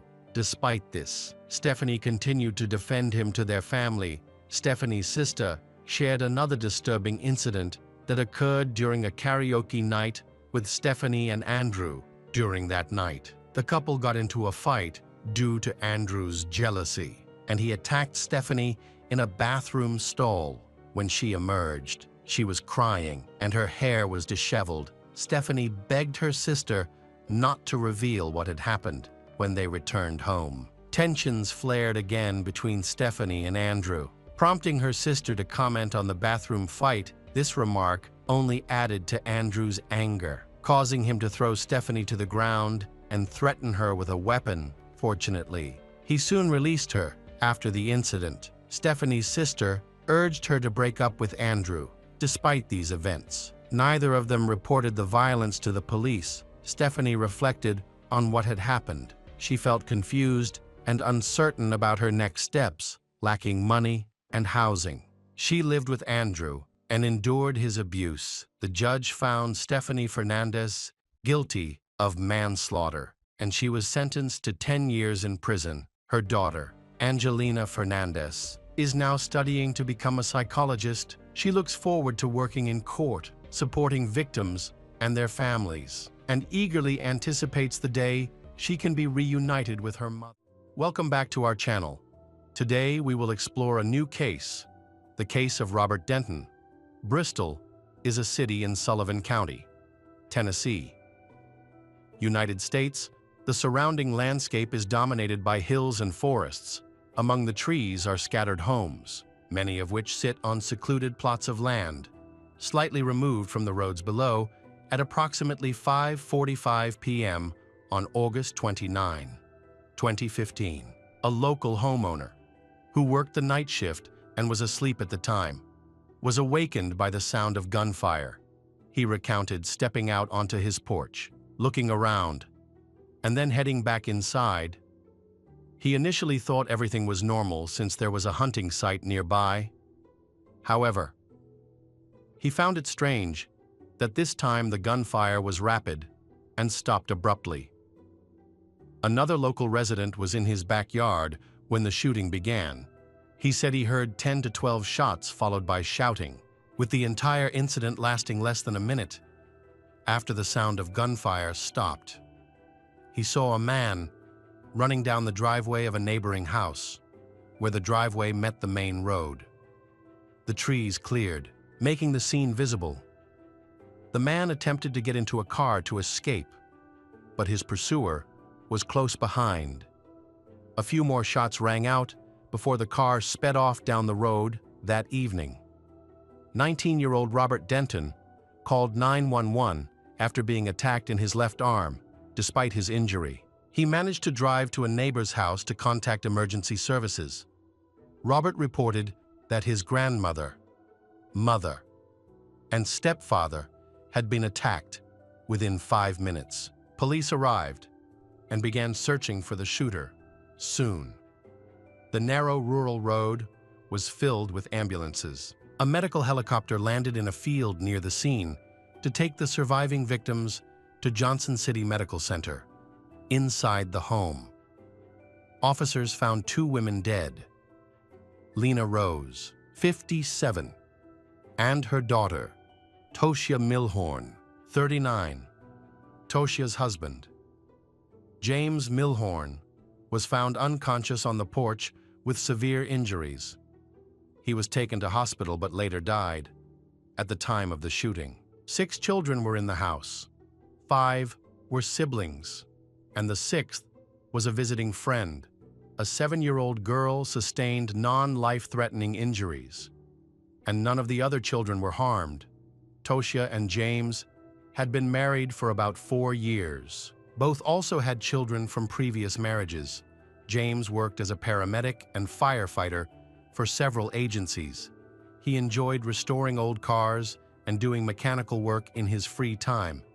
Toshia and James were remembered as loving, funny, and cherished by their family, friends. Those who knew them were left shocked and confused as to why anyone would want to harm them. The property where this tragedy occurred belonged to Toshia's parents, Curtis and Lena Rose. Who had been married for 40 years, Toshia and her husband had moved in temporarily, intending to stay for just a few months while completing work on their trailer at the crime scene.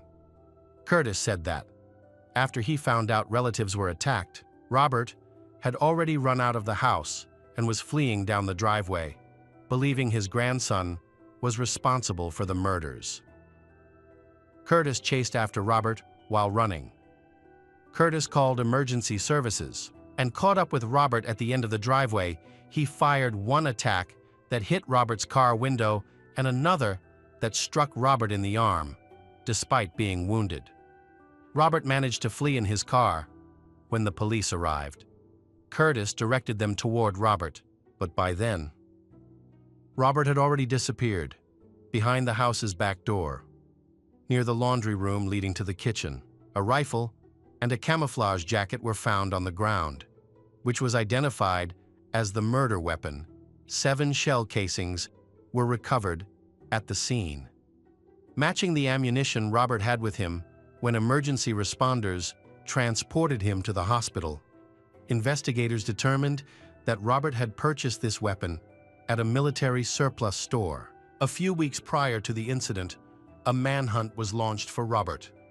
He then was arrested and charged with 6 counts, 3 for first-degree murder and 3 additional charges, 2 for aggravated assault and 1 for reckless endangerment. In February 2016, Robert pleaded not guilty after considering all factors, including his age at the time of the crime. The death penalty was removed. If he were to be convicted of the murders, Robert was held on $1 million bail. No charges were filed against Curtis, as law enforcement concluded that his account was consistent with the physical evidence. Curtis's version of events was accepted by law enforcement and became the foundation of their understanding of the massacre. Robert Denton, commonly known as Seth, was primarily raised by his grandparents. His mother, Toshia, reportedly struggled with mental health issues, including bipolar disorder. And Robert himself may have faced similar challenges. He briefly joined the military, but was later discharged and returned to live with his grandparents for a time. As a young adult, Robert sought independence and moved into a local apartment with a roommate shortly before the murders. Robert lost his job at a fast food restaurant. He had no criminal history or known violent tendencies, according to relatives and friends. However, Robert deeply resented his mother after interviewing those close to him. Authorities believe they were able to piece together the events leading up to the tragedy. Robert reportedly drove to his grandparents' house, parking at the bottom of a steep dirt driveway at approximately 1:45 p.m. He exited the car, put on a camouflage jacket, retrieved a semi-automatic rifle, and walked up the driveway past an above-ground pool before entering the house through the back door. Once inside, he swiftly attacks all 3 victims within seconds. Police were unable to determine the exact order in which the victims were attacked. After the attacks, Robert went outside, removed the camouflage jacket, and left it next to the weapon. He then crossed the property to his grandfather's trailer, where his grandfather was working, and knocked on the window. Robert is said to have called his grandfather out, apparently to urge him to call 911. Detectives believe Robert intentionally avoided involving children or his grandfather in the attack. They suspect his primary target was Toshia, while Lena and James were likely killed because they were present and witnesses to the murder. In late 2016, during jury selection at the Sullivan County Courthouse, Robert unexpectedly disrupted the proceedings. After several hours, the judge announced a brief recess when the trial resumed. Robert had already even threatened to dismiss his attorneys. Robert's defense team presented an alternative version of events. They accused his grandfather, Curtis Rose, of committing the murders and argued that investigators had made critical mistakes, particularly by ignoring evidence pointing to Curtis as the shooter rather than Robert. They pointed out that on the day of the incident, police allegedly asked no further questions about Curtis's involvement. Deputies from the Sullivan County Sheriff's Office who spoke with Curtis at the scene similarly avoided pressing him with follow-up questions. Besides, Robert's roommate testified for the prosecution to help establish a motive. He explained to the jury that Robert had expressed deep hatred for his mother over the years. Robert had frequently threatened to kill her, though family and friends who heard these threats dismissed them as immature outbursts rather than genuine intent. They never believed he would act on them. Another friend of Seth's also testified that a few months before the murders, he and Robert visited a military surplus store. At the store, Robert purchased 2 firearms. The store owner later confirmed the firearm purchase and verified the serial numbers.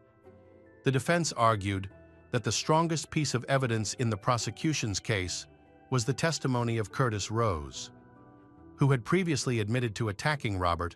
Curtis once again recounted the events of that day. He explained that Robert had knocked on the side of the trailer to get his attention. Curtis then glanced into the room and, in a rush, ran into the house. Once inside, Curtis saw his daughter slumped unnaturally in a dining chair, covered in blood. Realizing she was dead, he desperately searched the entire house for his wife, Lena. Eventually, Curtis returned to the living room after checking the bedroom.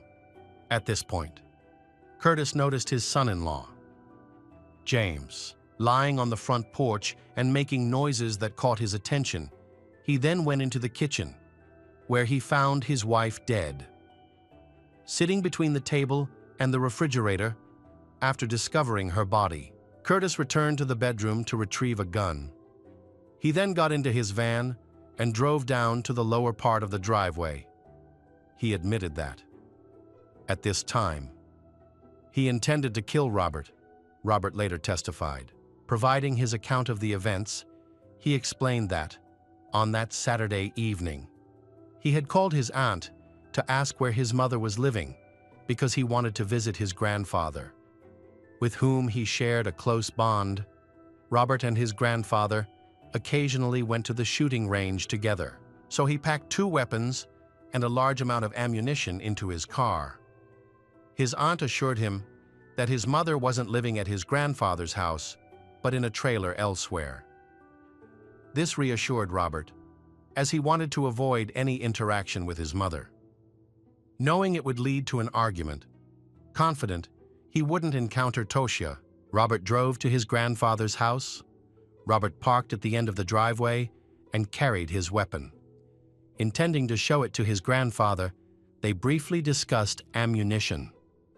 And during their conversation, Robert handed the weapon to his grandfather. According to Robert, his grandfather then walked into the house with the weapon, and Robert followed. Expecting that they might check for compatible ammunition, Robert recounted that when he entered the house behind his grandfather, The latter immediately began to attack with the weapon. Robert claimed that. From his position behind Curtis, he saw his mother sitting at the table and witnessed his grandfather kill her. His grandfather suddenly snapped, prompting him to panic and flee the house. Fearing for his life, however, the defense provided no clear motive as to why Curtis would have committed the murders.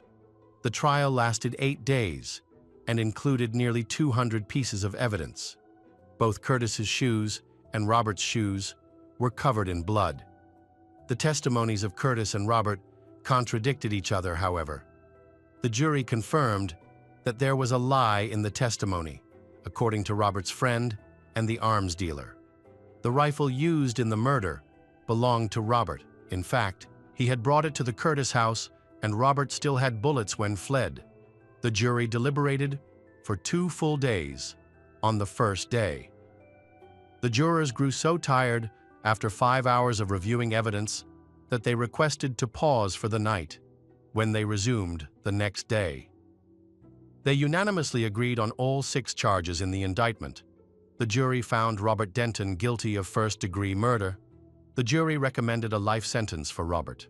With no possibility of parole for at least 51 years, Robert continues to claim his innocence. He is currently serving his sentence at the Turney Center Industrial Complex in Tennessee, the Millhorn. Children are still being cared for by family members. Back to our channel. Today we will explore a new case, the case of William Bradford Bishop. On March 1, 1976, William Bradford Bishop Jr., a prominent employee of the United States Foreign Service, brutally murdered his wife, Annette Catherine Weiss, his mother, Lobelia Amaryllis Saint Germain, and his 3 sons are 14 years old, 10 years old, and 5 years old. This shocking crime came without warning, as there seemed to be no motive, and William, who had no history of violence, disappeared after the murders. What could have driven this respected professional to commit such a horrific act? In this discussion, we will outline a timeline of William's life and reconstruct the events of that tragic night. In order to answer this question, William was born on August 1, 1936, to Lobelia Amaryllis Saint Germain and William Bradford Bishop Sr., growing up in a wealthy family in Pasadena, California. William had a privileged childhood filled with opportunities, however. This wealth also created pressure for him to prove himself. Families with generational wealth often expect their descendants to increase the family fortune, and William became fixated on maintaining that expectation throughout his life. William had every opportunity to acquire the skills needed to succeed in high society. He was a naturally intelligent and talented boy, with a remarkable ability to learn languages and a genuine interest in exploring different cultures, which positioned him well for a career in the Foreign Service by the time he graduated from South Pasadena High School. Everyone anticipated great achievements from him. He was not only an outstanding student, but also athletic and charismatic, qualities that made him appear to be a natural leader. His impressive height of over 6 feet further enhanced his appeal, however. Beneath his seemingly perfect exterior lay a deep obsession that only a few close to him could recognize. William was an extreme perfectionist. This same drive that propelled him forward in the Foreign Service also made him quick to anger, which likely contributed to his violent outburst on the night of the incident. There was no sign of the uncontrollably violent William, at least. No one who knew him casually would say that he was violent. He graduated from Yale in 1959. The only person who may have glimpsed his true nature was his wife, Annette Catherine Weiss, whom he married a few months after college. Little is known about Annette's early life, but we do know she met William in high school when she was a freshman. It's likely that she was quickly attracted to him, as he was an athletic and charismatic junior, and they began dating shortly thereafter. Those who knew Annette described her as quite different from her outgoing husband. While William enjoyed going out and socializing, Annette preferred to stay home and care for their children. Annette has always loved children. She was a gentle and kind woman with a remarkable ability to understand what children needed, which likely made her a wonderful mother. This talent may have also helped her soothe her easily frustrated husband on various occasions. Sadly, any potential witnesses who could shed light on their marriage have long since passed away, leaving us with only testimonies and sparse evidence to piece together their life together. However, one undeniable fact about William recently came to light. He cheated on Annette, possibly with multiple other women. This detail would be crucial in reviving interest in his case decades down the line. The early years of their marriage were said to be quite happy, as high school sweethearts. They represented what true love could look like, at least if we observe the surface and ignore all the rest. After marrying Annette, William focused on building the legacy he had always envisioned. He was multilingual, speaking Italian, French, Spanish, and Serbia-Croatia, and had a genuine passion for immersing himself in other cultures. With his education from Yale, he was well suited for a role in counterintelligence shortly after their wedding. He joined the Army's 3rd Military Intelligence Battalion and was stationed in Italy. For Annette, living in Europe must have felt like a dream, coming from a middle-class background. She may not have traveled outside the country before. During the next 4 years, William earned a reputation as a dependable soldier. Reports suggest that he was promoted and received several medals before being honorably discharged in 1963. By then, he had already traveled the world and worked with classified documents, demonstrating his ability to navigate foreign environments, desperate for recognition. William decided to join the Foreign Service after leaving the U.S. Army in 1966, where he had achieved the rank of Major. His first son, William Bradford Bishop III, was born about 2 years before he left the Army. Later, Annette gave birth to another son named Brenton Germain Bishop while stationed in Italy. The family lived in cities such as Verona, Milan, and finally, Florence, where Annette had their youngest son, Geoffrey Corder Bishop, about a year after Geoffrey's birth. William was informed that his next assignment would be in Africa. William enjoyed being involved in the tumultuous times of African history, and his career was thriving. In 1974, he was promoted to Assistant Chief in the Division of Special Activities and Commercial Treaties and was invited to work at the State Department's headquarters in Washington, D.C. William was not someone who preferred to work at a desk. From the very beginning, it was clear that he wanted to be off abroad, immersed in a new culture where he could flex his knowledge of languages, whether or not the move to Africa disturbed him. Having to come back to Washington may have been even worse. This is all speculation. Of course, what he wanted more than anything else was to maintain his upper-middle-class lifestyle. William felt that his career needed to maintain that exponential growth he'd seen early on. Unfortunately, things were not shaping up how he'd hoped. After being promoted to Assistant Division Chief, William eagerly awaited another promotion that never came. At this time, he and his family moved to a home in Bethesda, Maryland, allowing his mother, Lobelia, to stay with them.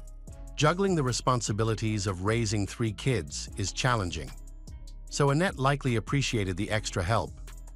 However, we may never fully understand how William felt about his mother's presence, given how events unfolded.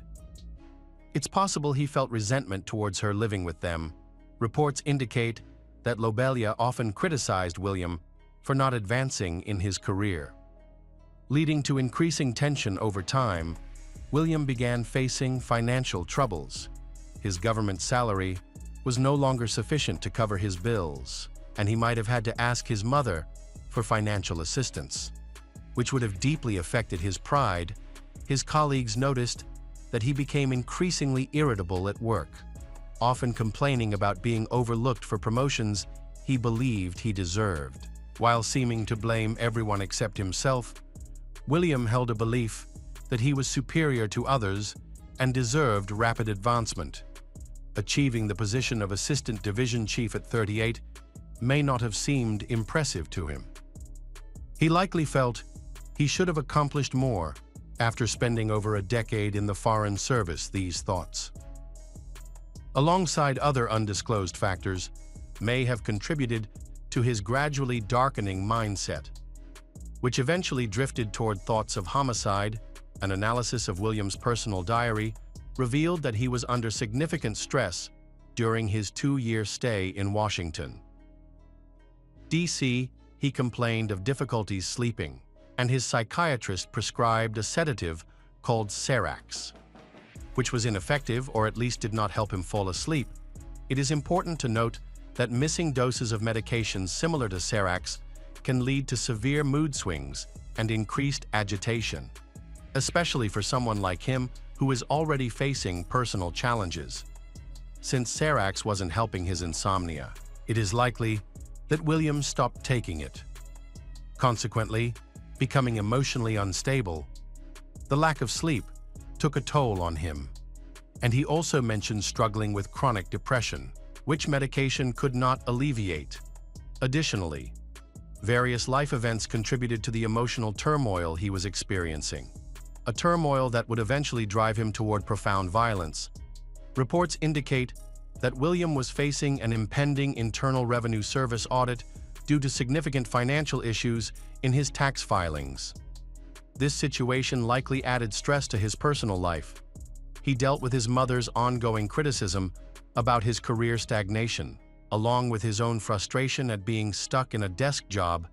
He set his sights on a possible promotion that would send him back abroad. But this created further tension with his wife. His controlling personality may have made it difficult for Annette to fully enjoy living in different countries. Reports suggest she had begun studying art at the University of Maryland, which further upset William.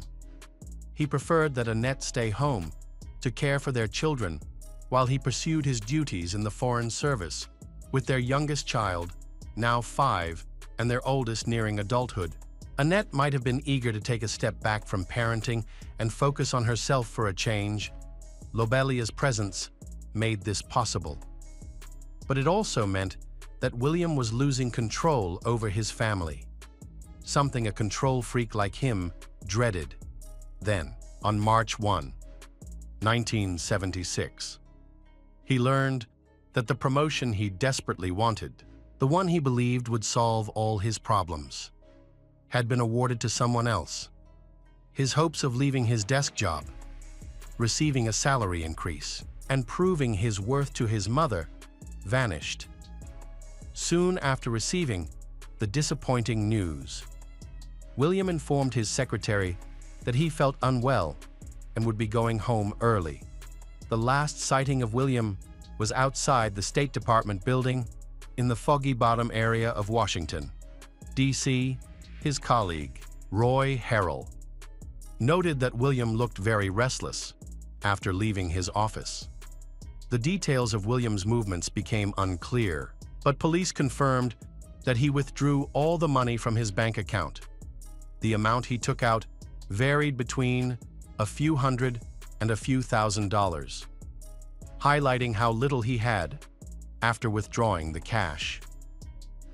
William likely went to Montgomery Mall, where he bought a ball-peen hammer and a gas tank. He filled his car and the spare gas tank at a nearby gas station. Following that, he visited a hardware store and purchased a shovel and a pitchfork. He arrived home between 7:30 and 8 that evening. With the hammer in hand, police determined that he killed Annette first, She might have been in the kitchen preparing a meal or relaxing in the living room after the boys went to bed. It is likely that she was in the front hall when the attack occurred. Detectives later found blood in this area and in the upstairs bedrooms. William brutally killed his wife and then waited for his next victim to return home. Lobelia was out walking the family dog at the time. William may have timed his arrival based on his mother's absence, which made it easier for him to kill Annette without drawing too much attention. And the way he plotted his next moves suggests that the murders were planned, however. It's also possible he acted on impulse. The extreme violence he displayed indicates that he was not in a rational state of mind. Lobelia returned home and suffered the same fate as her daughter-in-law. William repeatedly struck his mother in the face with a hammer until she died. The boys were asleep during this time, suggesting that William may have taken the dog outside before killing Lobelia. Otherwise, the dog's barking would have woken them. William 3, Brenton, and Jeffrey were all in bed when their father came upstairs holding the bloody hammer he had just used to kill his wife and mother. The boys were still asleep while William attacked them. He placed the 5 bodies in his car and drove nearly 300 miles to North Carolina. The journey would have taken all night, and by the morning of March 20, he dug a shallow grave in a swamp near the town of Columbia, disposed of his family's bodies there, covered them with gasoline, and set them on fire. With the deed now done, William was free to make his getaway after disposing of his family's remains. William traveled to Jacksonville, where he purchased tennis shoes at a local sporting goods store. This part of the story becomes more puzzling, as witnesses reported that he was not alone. He had a dog with him, and some claimed he was accompanied by a dark-skinned woman.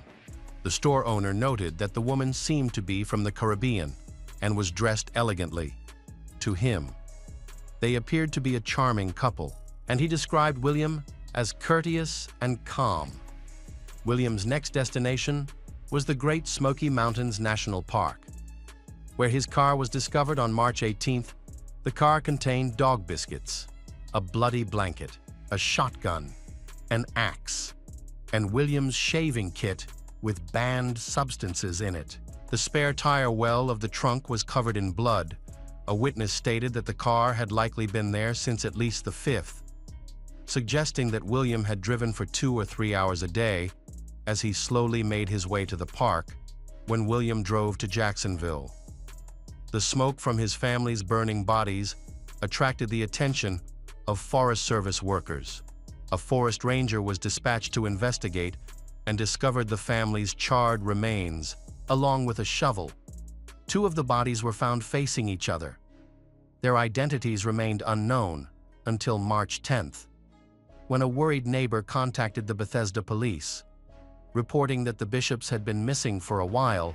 When the police arrived, they found blood on the porch, hallway, and bedrooms, and they later identified the Bishop family members through dental records. By the time William's car was discovered on March 18th, he had already vanished. Police attempted to track him along the Appalachian Trail, but were unsuccessful.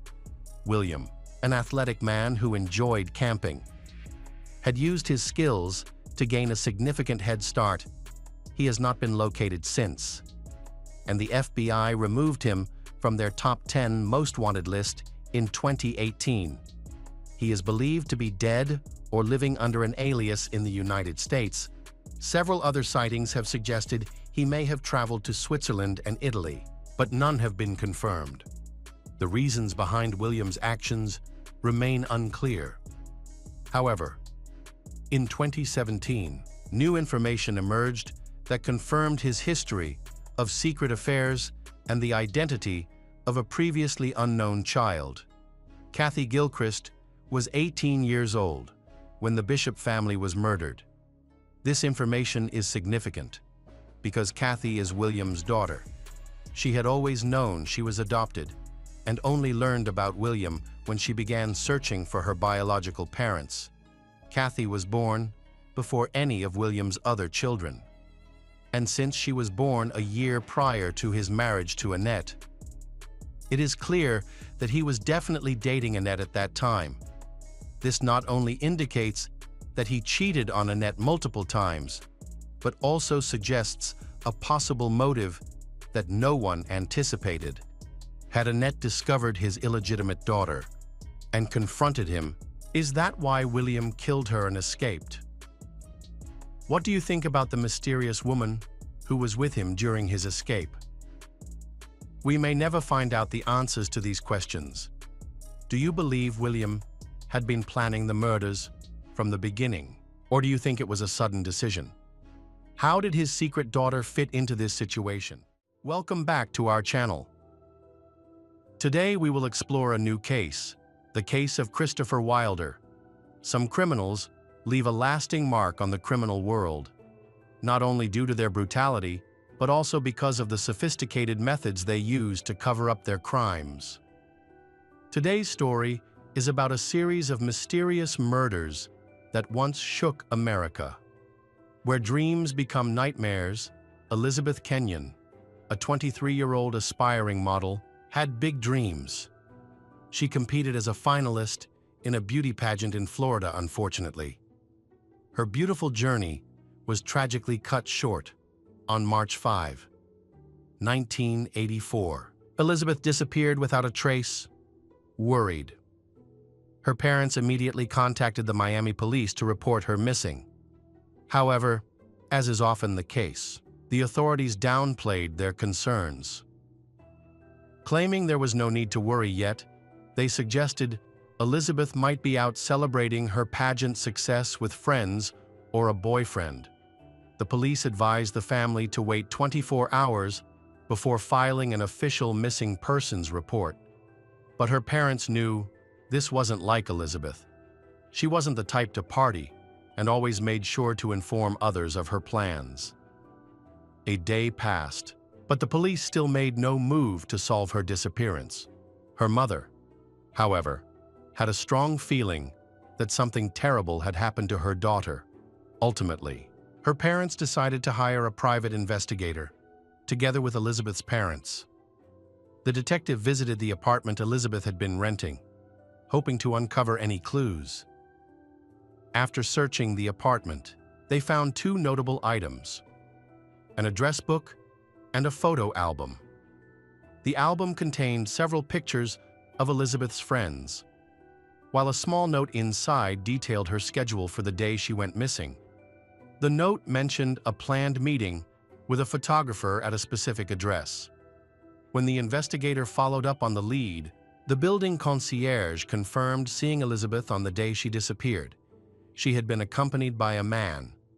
The detective soon discovered that the man she was scheduled to meet was Christopher Wilder. A 38-year-old who had been in a relationship with Elizabeth, Christopher had even proposed to her. But Elizabeth had declined, citing concerns about their age difference, on March 11, just 6 days after Elizabeth went missing. The detective contacted Christopher to ask him some questions about her disappearance. Christopher claimed he had no idea where Elizabeth might be. The detective then arranged an in-person meeting with Christopher. During their calm conversation, Christopher showed the detective some of his photography. Nothing incriminating or suspicious surfaced, except for one particular photo of Elizabeth. In the image, she appeared visibly frightened, which the seasoned detective found unusual. Christopher explained that they had only done a short photo session on the day in question, after which Elizabeth supposedly left with an unidentified man. Still, the detective decided to investigate Christopher further. Christopher Wilder was born on March 13, 1945, in Sydney, New South Wales, to an Australian mother, June Wilder, and an American father, Coley Chapman Wilder. Who was a naval officer, Christopher was the oldest of 4 sons. His life was challenging from the start. Christopher was nearly stillborn and is believed to have nearly drowned in a swimming pool at the age of 2. These incidents were only the beginning of his troubled life. On January 4, 1963, when Christopher was 17, he and two friends had abused and assaulted a 13-year-old girl at a quarry, while all three denied involvement. Christopher was sentenced to probation. He later claimed that he underwent electroshock therapy as part of a rehabilitation program. Some experts speculated that this treatment could have been a traumatic experience, potentially worsening his mental state and contributing to his later violent behavior. However, no concrete evidence of this therapy has ever been found. It's also possible that Christopher fabricated this story to justify his actions. A journalist even suggested that another claim about nearly drowning in a swimming pool was also false. As Christopher's parents did not confirm it, these accounts may have been Christopher's attempts to gain sympathy. In 1968, Christopher got married, but his wife left him after just 1 week. The incident occurred after Christopher was arrested on suspicion of multiple abuse offenses at Manly Beach, Australia, following their divorce. His ex-wife informed the authorities that she believed Christopher had attempted to seduce her mother and another relative shortly after their marriage. She also discovered photographs of women in lingerie in his work briefcase and car, suggesting an obsessive fixation on women. Additionally, she suspected that he had twice attempted to strangle her during intimate moments, possibly with the intent to kill her in November of the same year. Christopher used the sensitive photos to blackmail a nursing student in Australia into having intimate relations with him, although the woman reported the incident to the police. The case was dropped because she refused to testify later. She revealed that her fear of retaliation from Christopher, whom she already perceived as unstable, had prevented her from coming forward.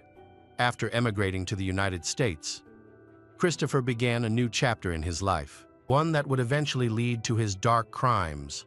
A resourceful.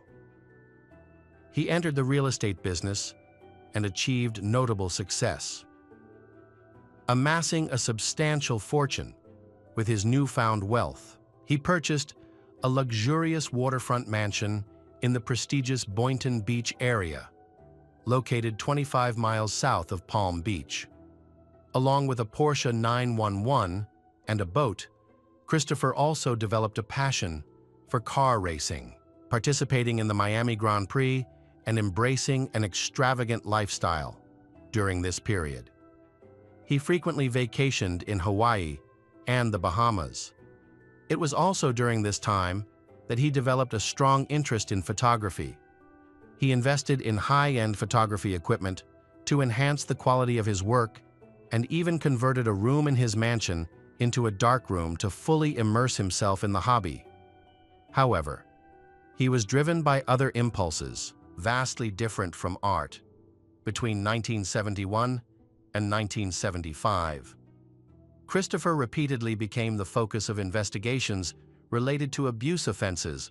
On one occasion, he lured a young woman into his pickup truck under the pretense of photographing her for a modeling agency. Of course, this was a lie, and the girl became a victim of brutal abuse. Despite numerous allegations from his victims, Christopher was never held accountable for his crimes. In 1977, a psychiatrist who evaluated him concluded that he was mentally ill. The psychiatrist considered him dangerous, recommended that he remain under constant medical supervision and participate in a specialized treatment program. According to the expert, Christopher harbored an obsessive desire to dominate women, degrade them to the level of slaves, and inflict pain and injuries. However, the psychiatrist's conclusions did not result in any legal consequences, and Christopher was acquitted by the jury. On April 13, 1980, a 17-year-old girl named Carla Hendry from Beverly, Massachusetts, escaped from an attack and provided law enforcement with details about the perpetrator's vehicle, however. No action was taken. In 1982, while visiting his parents in Australia, Christopher was accused of an abuse offense involving two 15-year-old girls from Manly. He had lured them to a remote area and forced them to pose sensitively. Thankfully, the girls were not seriously harmed and were able to identify him. Leading to his arrest, Christopher's parents posted bail for him, and he was even permitted to return to Florida while awaiting his legal proceedings, which were scheduled for April 1984 during the investigation of Elizabeth's case. Authorities uncovered a connection to another case, just 7 days before Elizabeth disappeared. A 20-year-old woman named Rosario Teresa Gonzalez went missing during the Miami Grand Prix. Christopher, a racing enthusiast, had attended the event. Rosario, a model working for a marketing company, had been handing out flyers and promotional items at the event. She vanished shortly after the race. It was later revealed that she had agreed to a photography session with Christopher, who had driven off in his Porsche. The circumstances strongly suggested that Christopher was involved in the disappearances of both women. On March 12, 1984, Elizabeth's parents sought help from an FBI special agent specializing in homicide investigations at the Miami office. Frustrated by law enforcement's lack of interest in the case, the family hired a private investigator and reached out to the Miami Herald to raise public awareness about Elizabeth's disappearance, hoping to provoke a response from the suspected abductor. On March 16, 1984, the newspaper published an article claiming significant progress in the investigation.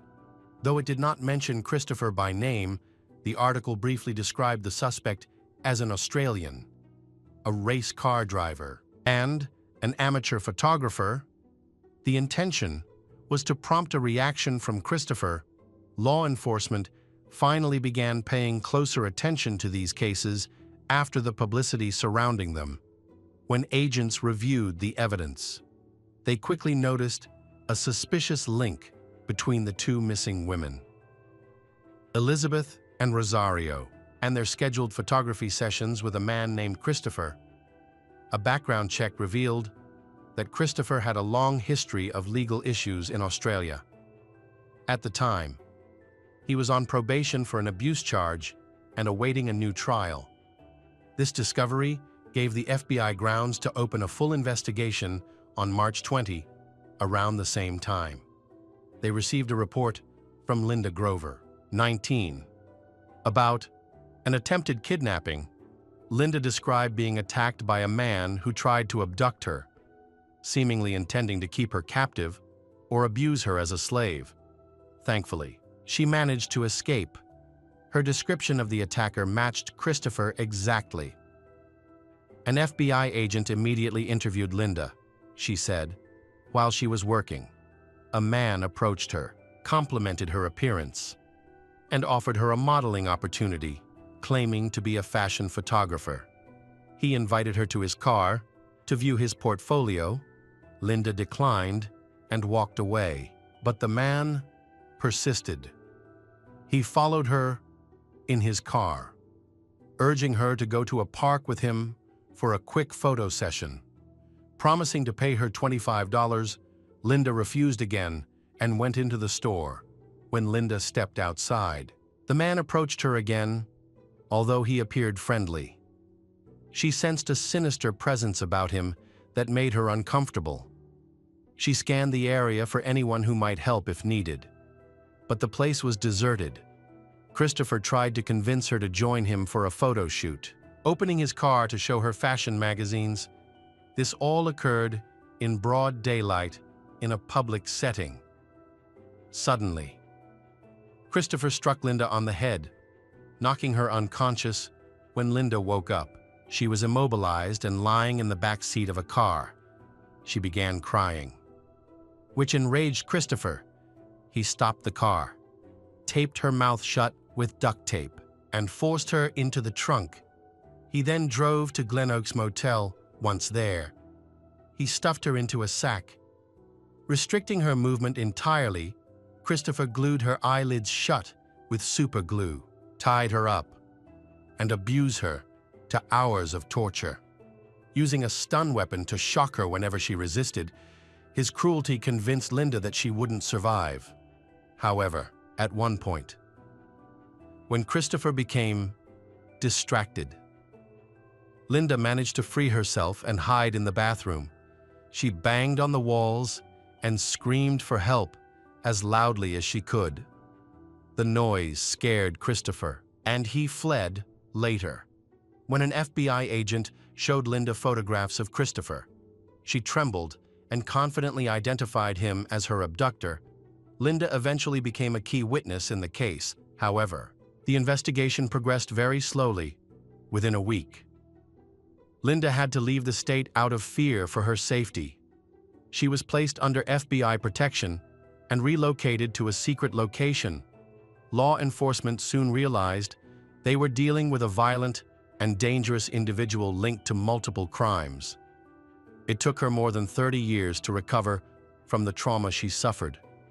During that time, Linda earned a doctoral degree and frequently spoke to the media, sharing the story of her miraculous escape at the time of her abduction. Linda didn't fully comprehend how fortunate she was to survive, despite her fear. She was determined to ensure the criminal was imprisoned for a long time meanwhile. Authorities needed more evidence to charge Christopher with the abductions of Rosario and Elizabeth. Police secured a search warrant for Christopher's home and arrived with FBI agents. They broke down the door and found the house empty. Christopher had fled days earlier. A massive manhunt was launched to locate him. Investigators thoroughly searched the house, but Christopher had meticulously cleaned it, leaving behind no fingerprints or evidence.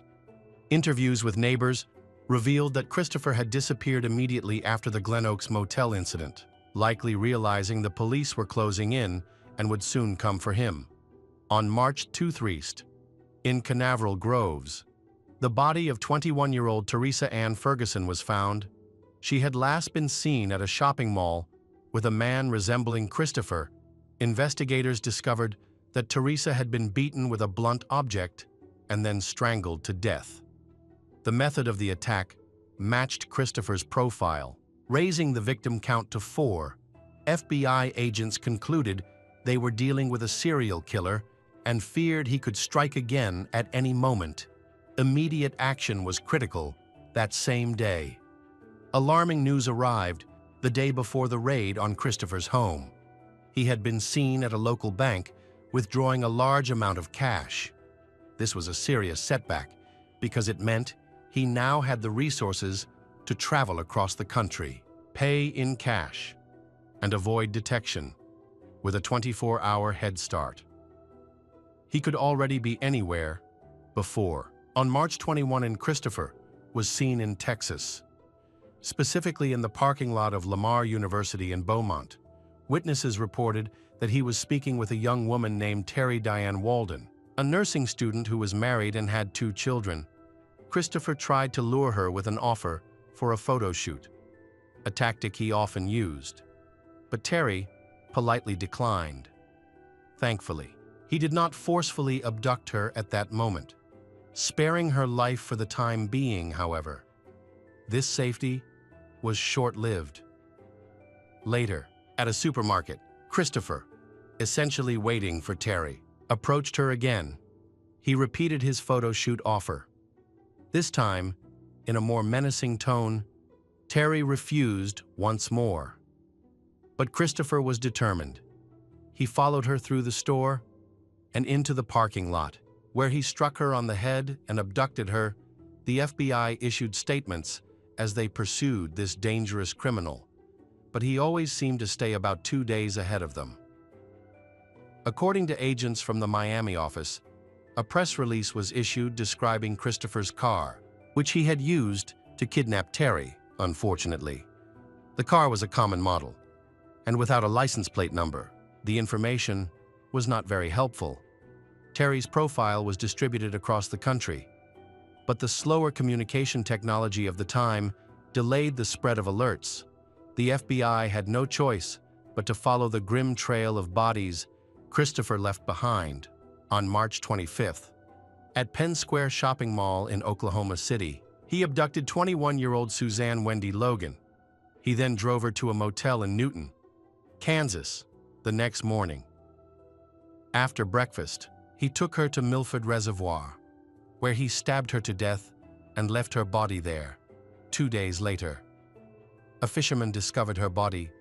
The investigation revealed she had been tortured, abused, and murdered in a particularly horrific manner.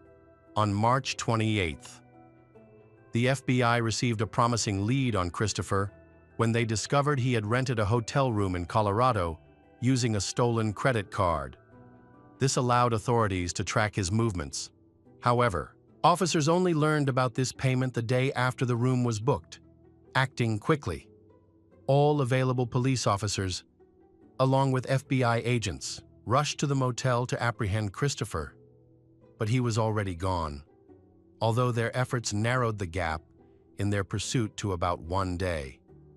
It provided little reassurance, as Christopher's direction of travel remained unknown. Christopher's next sighting occurred at a shopping mall in Grand Junction, Colorado, where he was seen talking to an 18-year-old woman named Cheryl Lynn Bonaventura. Witnesses later observed the two together at a diner, where they mentioned plans to travel to Las Vegas around March 31st. Christopher attacked Cheryl near the Kanab River in Utah. Her body was discovered on May 3rd. This incident led law enforcement to identify malls as his preferred locations for targeting victims. Christopher portrayed himself as a polished and credible individual, dressing in elegant suits and grooming his mustache and beard meticulously. He carried business cards, wore a large diamond ring on the pinky of his left hand, a gold Rolex watch, and a Pentax camera slung over his shoulder. Creating the image of a successful and respectable man, he used his charm and the pretense of being a professional photographer, searching for aspiring models to lure his victims, while also disarming the suspicions of security personnel and mall staff. Despite law enforcement distributing his photos and descriptions to shopping malls and supermarkets nationwide, Christopher continued moving across the country in search of new victims. On April 1st, Christopher Wilder's next victim was Michelle Lynn Korfman, a 17-year-old girl abducted at Meadows Shopping Mall in Las Vegas.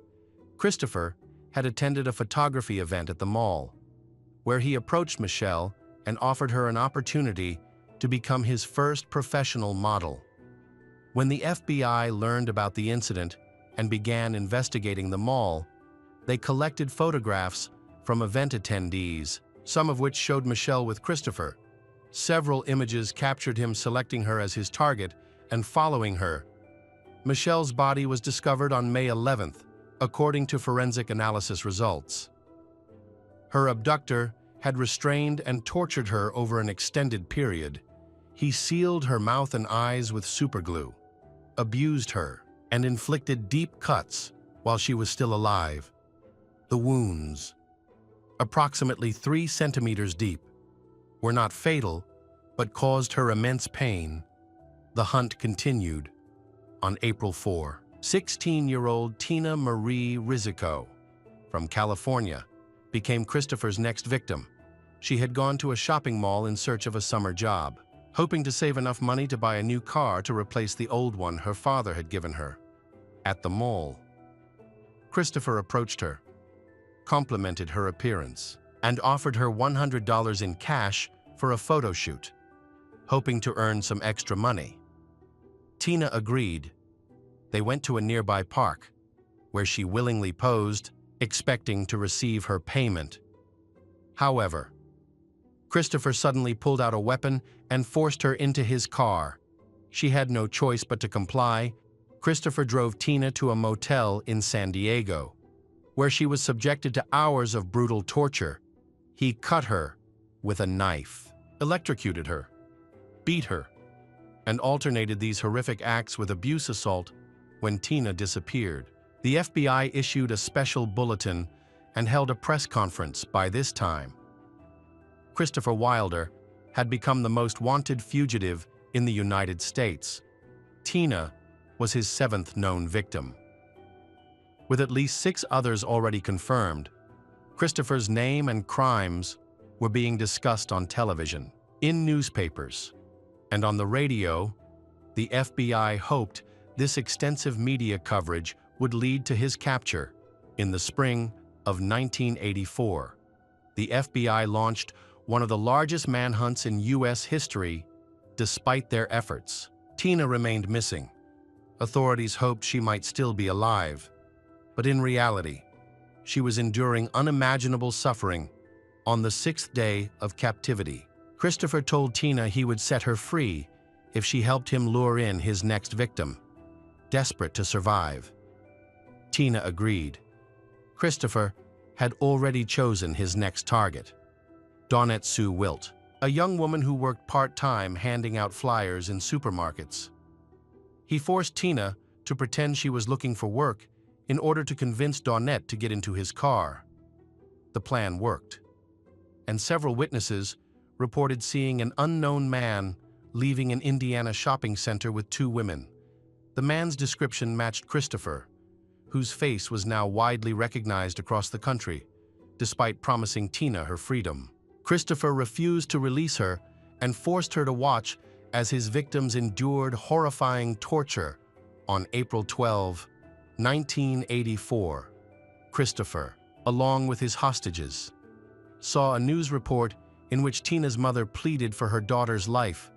This triggered a panic attack in Christopher, something that had been happening more frequently in a frantic state. He left the motel with his captives. Later, in a forest, Christopher attempted to kill Dawnette. After enduring days of torture, Dawnette was so desperate that she begged him to kill her. Christopher stabbed her twice with a knife due to severe blood loss and the sedatives he had been administering. Dawnette lost consciousness, believing she was dead. Christopher abandoned her.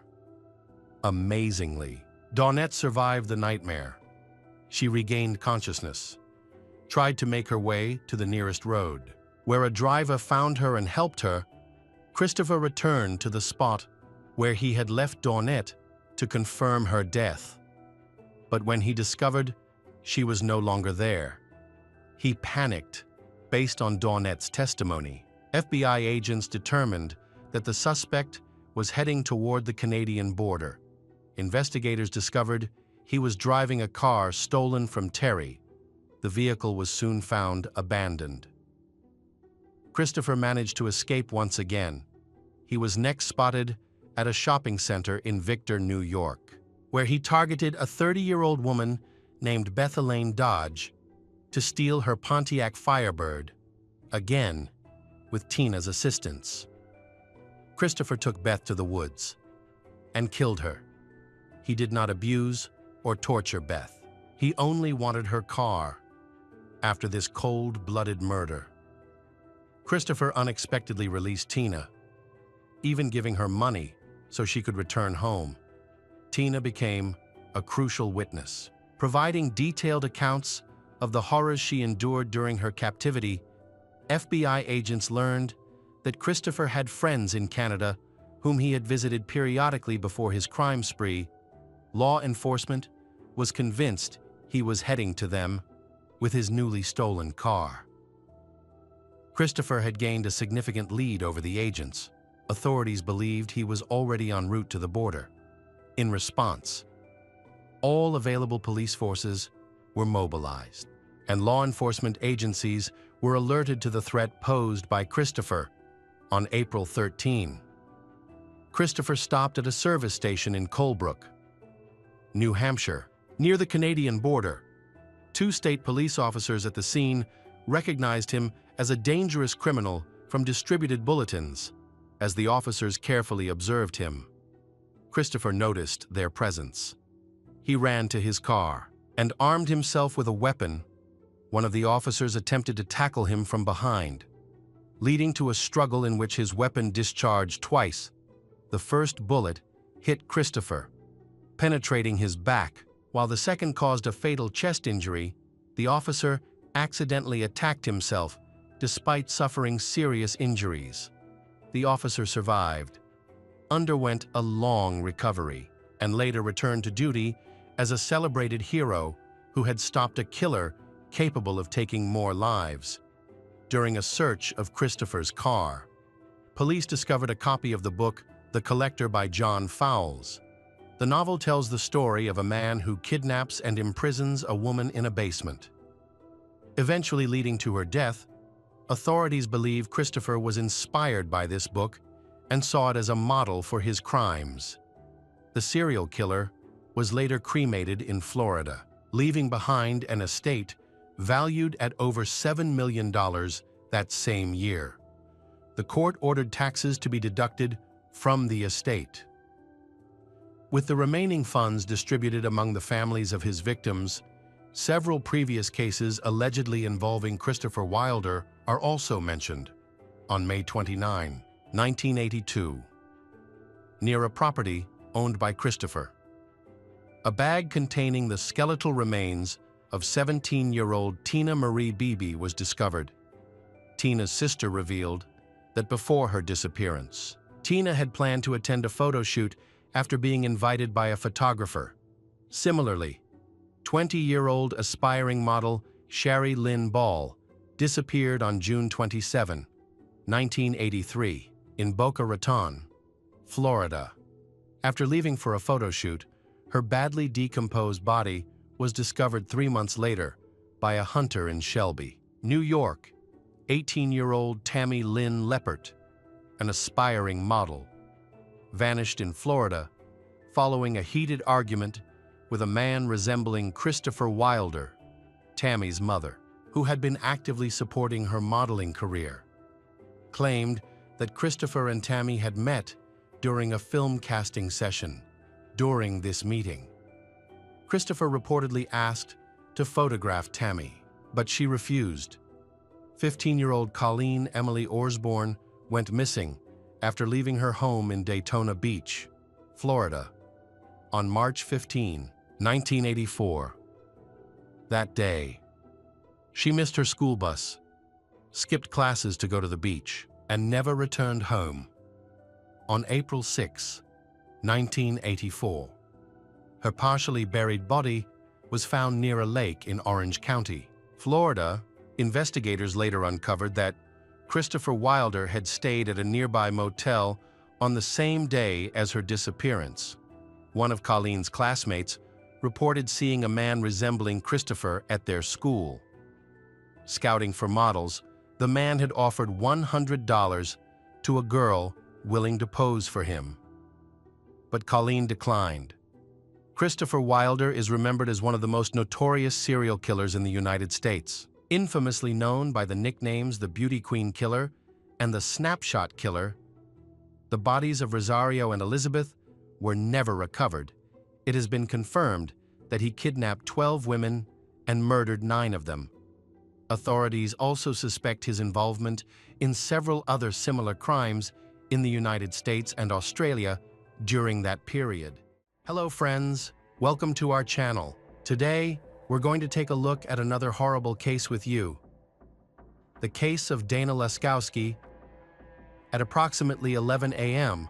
on August 31, 2001, a couple from a small town near Seattle, Washington, called the police to request a welfare check on their nanny, Dana Laskowski, 36. She had never been late before, but that day, she did not show up. Although Dana had been caring for the couple's children for a long time and had always been reliable, the police then went to Dana's house at the address provided by the couple but found no one at the door. The officers then began searching the surrounding area and peering through the windows. A second officer checked the rooms through the windows until he reached the living room. It was dark and quiet inside, and he noticed a woman lying on the sofa under a blanket. At first, the officer thought she was just sleeping. However, he wondered why she did not respond to the repeated knocking. When he shined his flashlight into the room, He saw the woman in an unusual position. With one hand behind her back, she was still, indicating that something was seriously wrong. All the windows were locked and the blinds were drawn, so the scene could only be seen clearly from the inside. Fortunately for the police, the back door was open, suggesting that the criminal had entered and left through that door. The police entered Dana's home and discovered drops of blood on the floor, some of which appeared to be smeared, indicating that there had been an effort to wipe them away. Dana was dead, and there were no signs of abuse. Bruises were visible on her neck, elbows, and knees. An autopsy revealed multiple fractures. The medical examiner determined that Dana died from strangulation. The police believe that the perpetrator entered the home with the intention of killing her. Not by accident, they found a broken window in the basement, which they suspect was the killer's point of entry.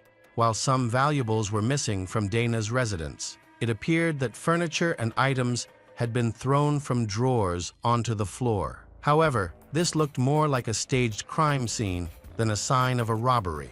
As the police walked through the kitchen, they noticed a knife rack that had been completely untouched. This could indicate that the attacker had carefully planned the crime in advance. Typically, victims would be struck in the face or head to disorient them, but there were no signs of such injuries on Dana. It appeared that Dana had been strangled instantly. Forensic experts understand that strangulation is not as simple as it appears. It is a lengthy process that requires considerable strength and endurance. An autopsy found only a single mark on Dana's neck, suggesting that her attacker had held her down. When the police discovered that Dana was the mother of 9-year-old triplets, they were anxious to search her home for the children. Fortunately, they discovered that the children were not present at the time of the attack. The events that unfolded shocked the entire local community. Dana was known for her kindness and sensitivity, making her an unlikely victim of a violent crime. She avoided conflict and did not participate in illegal activities. The police compiled a list of suspects when they began investigating messages from the security service regarding Dana's acquaintances. To all who knew her, she was considered a creative and caring person. Dana's creativity stemmed from her father, a highly recognized artist, while her caring nature was inherited from her mother. This nurturing trait guided her life path. Growing up, she often babysat and was highly regarded by her neighbors for her skills. Dana aspired to open her own private kindergarten more than anything. She longed to be a mother, but this dream proved difficult to achieve. In 1989, when she was 24, she met a man named Sam. Romance quickly blossomed between the young couple, and they were married within months. Dana longed to start a family, but she faced infertility challenges. After 4 years of treatment, she learned she was pregnant with triplets, 2 boys and a girl. It was a moment she and her husband had long awaited. However, new challenges arose. Dana became famous when she shared her story with a local newspaper in 1992, discussing the difficulties she faced throughout her pregnancy. In her 5th month, she was hospitalized and told by doctors that she could give birth within 72 hours and that they might lose their baby girl. The couple cried all night over the news. Dana was then advised to rest completely at the clinic. Miraculously, she managed to carry the pregnancy to 8 months. This was a difficult period, but also a significant victory for her, something she often talked about later. In April 1993, she gave birth to triplets. The girl was the smallest, weighing just 1.5 kg, while the boys each weighed around 2 kg. The couple began to face new challenges when it came to raising children, which was not easy. However, Dana handled the situation very well. In 1996, she was interviewed as a local celebrity for having given birth to triplets. When asked about raising 3 children at once, she humorously recounted the moment when she was so exhausted that she went to the shops in her pajamas and slippers. Tragically, Dana, the proud mother of 3, was found strangled in her own living room. The police are investigating her surroundings to determine who might be responsible. It was revealed that in 2000, after 11 years of marriage, Dana chose to divorce Sam and raise the children on her own, along with her 3 children.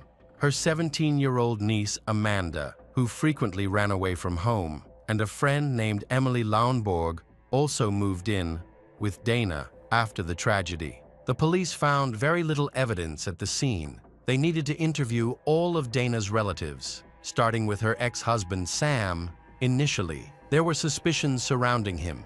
The police tried to inform him of the tragedy, but were unsuccessful. They also needed to check on the triplets, who were believed to be with Sam at the time. Sam did not answer calls for several days, raising serious concerns about his involvement. However, Sam eventually called the police back, explaining that he had gone camping with the children and was unaware of the situation. He said they had no cell service at their campsite, so they were unable to listen to any voice messages from family members upon returning from the trip. Sam and the children were shocked to discover multiple voice messages from the police, family, and friends, all relaying the tragic news of Dana's death and the urgent search for Sam and the children. At this point, Sam became the prime suspect in the case. The police suspected that he may have intentionally run away and kidnapped the children. The couple may have had ongoing disputes over child custody, alimony, and unresolved issues from their divorce,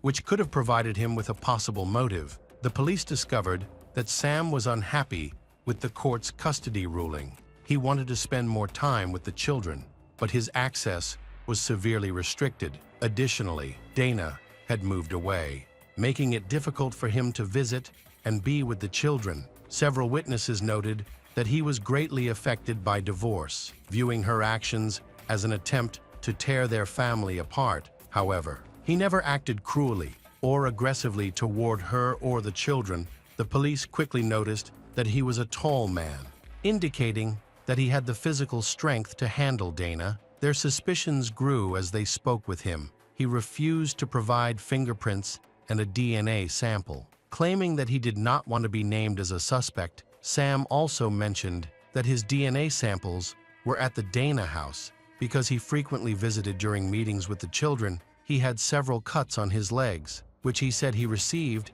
while playing baseball with his sons, a claim that was later verified.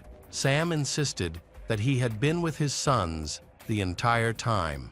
3 hours away from Dana's house, he even had a gas station receipt to back up his alibi. The triplets confirmed that they had been with their father the entire time, and that he had not left to go on any long trips. While it was theoretically possible that Sam could have driven 3 hours to the house, committed the act, and returned while the children were asleep, this scenario seemed unlikely. A caring father would not have left his children alone in the woods for 6-7 hours, and the children repeatedly claimed that he had been with them the entire time.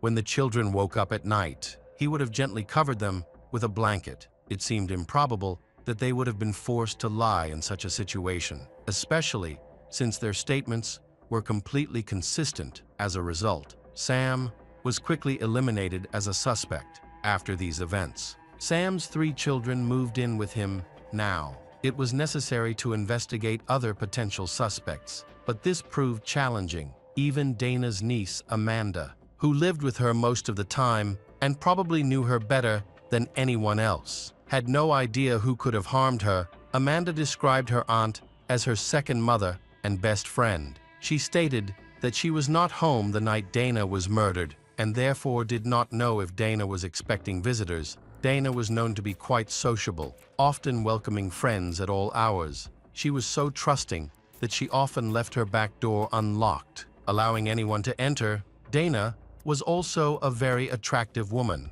which could have attracted the attention of dangerous people. The police found the family's behavior quite alarming and contacted them to conduct a welfare check on Dana. It was clear that they knew something, which led the police to question them again. They were the ones who hired Dana as a nanny. When asked by the police about the situation, they shared that in Dana's neighborhood, there was a man named Patrick who was installing internet cable. He met Dana unexpectedly and, for a month, kept asking her out on dates. He left poems and notes on her back door, which she ignored. According to the family who hired Dana, she had no interest in Patrick. However, His letters became increasingly alarming and disturbing as he began to stalk her and detail her activities at specific times before her death. Dana even contacted a friend, urging her to ask the police to review her phone records if anything happened to her. She expressed that Patrick's constant phone calls frightened her. The police investigated this information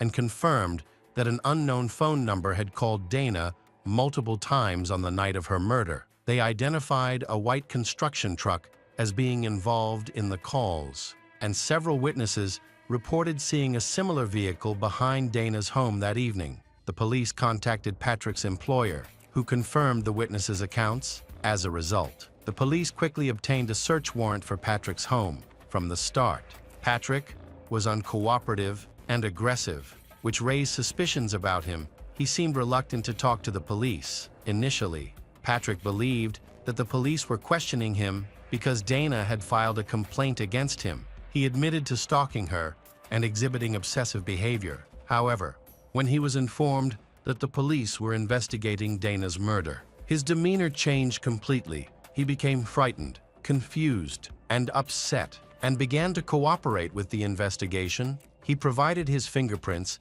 and claimed that he had nothing to do with the murder. He also agreed to let the police search his home. Despite his previous objections, during the search, Patrick appeared to be very upset about Dana's death. During the investigation, the police found several letters addressed to a woman that were violent in nature. However, the details and descriptions of this woman did not match Dana. These letters were actually addressed to Patrick's ex-wife and reflected his unresolved anger toward her.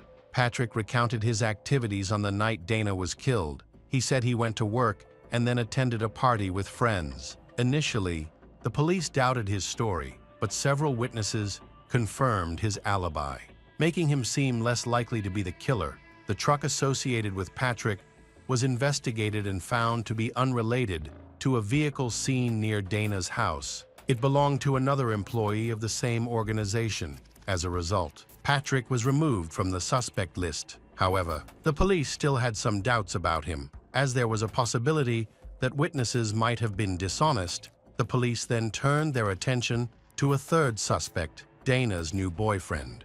Michael lived in Canada. It was revealed that Michael had a hot temper and was aggressive. Dana confided in a friend that if anything happened to her, the police should investigate Michael. They then decided to go to Canada to talk to him. Michael admitted that there were problems in their relationship on the night of the murder. He had a long phone conversation with Dana, during which she seemed unusually distant and cold. Even ignoring his words at the end of the conversation, this behavior made him extremely angry.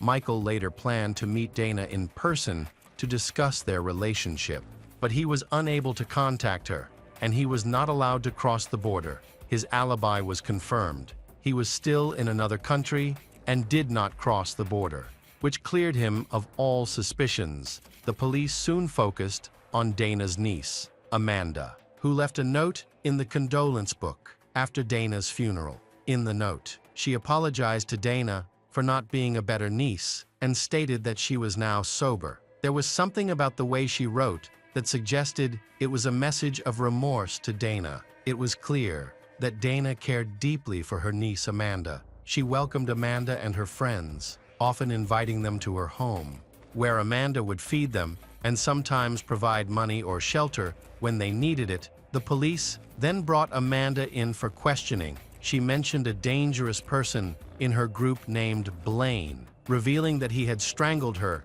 when she refused his advances. Amanda suspected that something similar might have happened to Dana. Amanda also recalled seeing Blaine with scratches on his arm after Dana's death. Blaine had a history of drug-related offenses. When the police tried to find him, they discovered that he was on probation and had fled the state, making him a wanted man. They eventually found him in Georgia, and the police requested his extradition. Unfortunately, it took time to resolve all the administrative issues, so the police decided to investigate the rest of the group.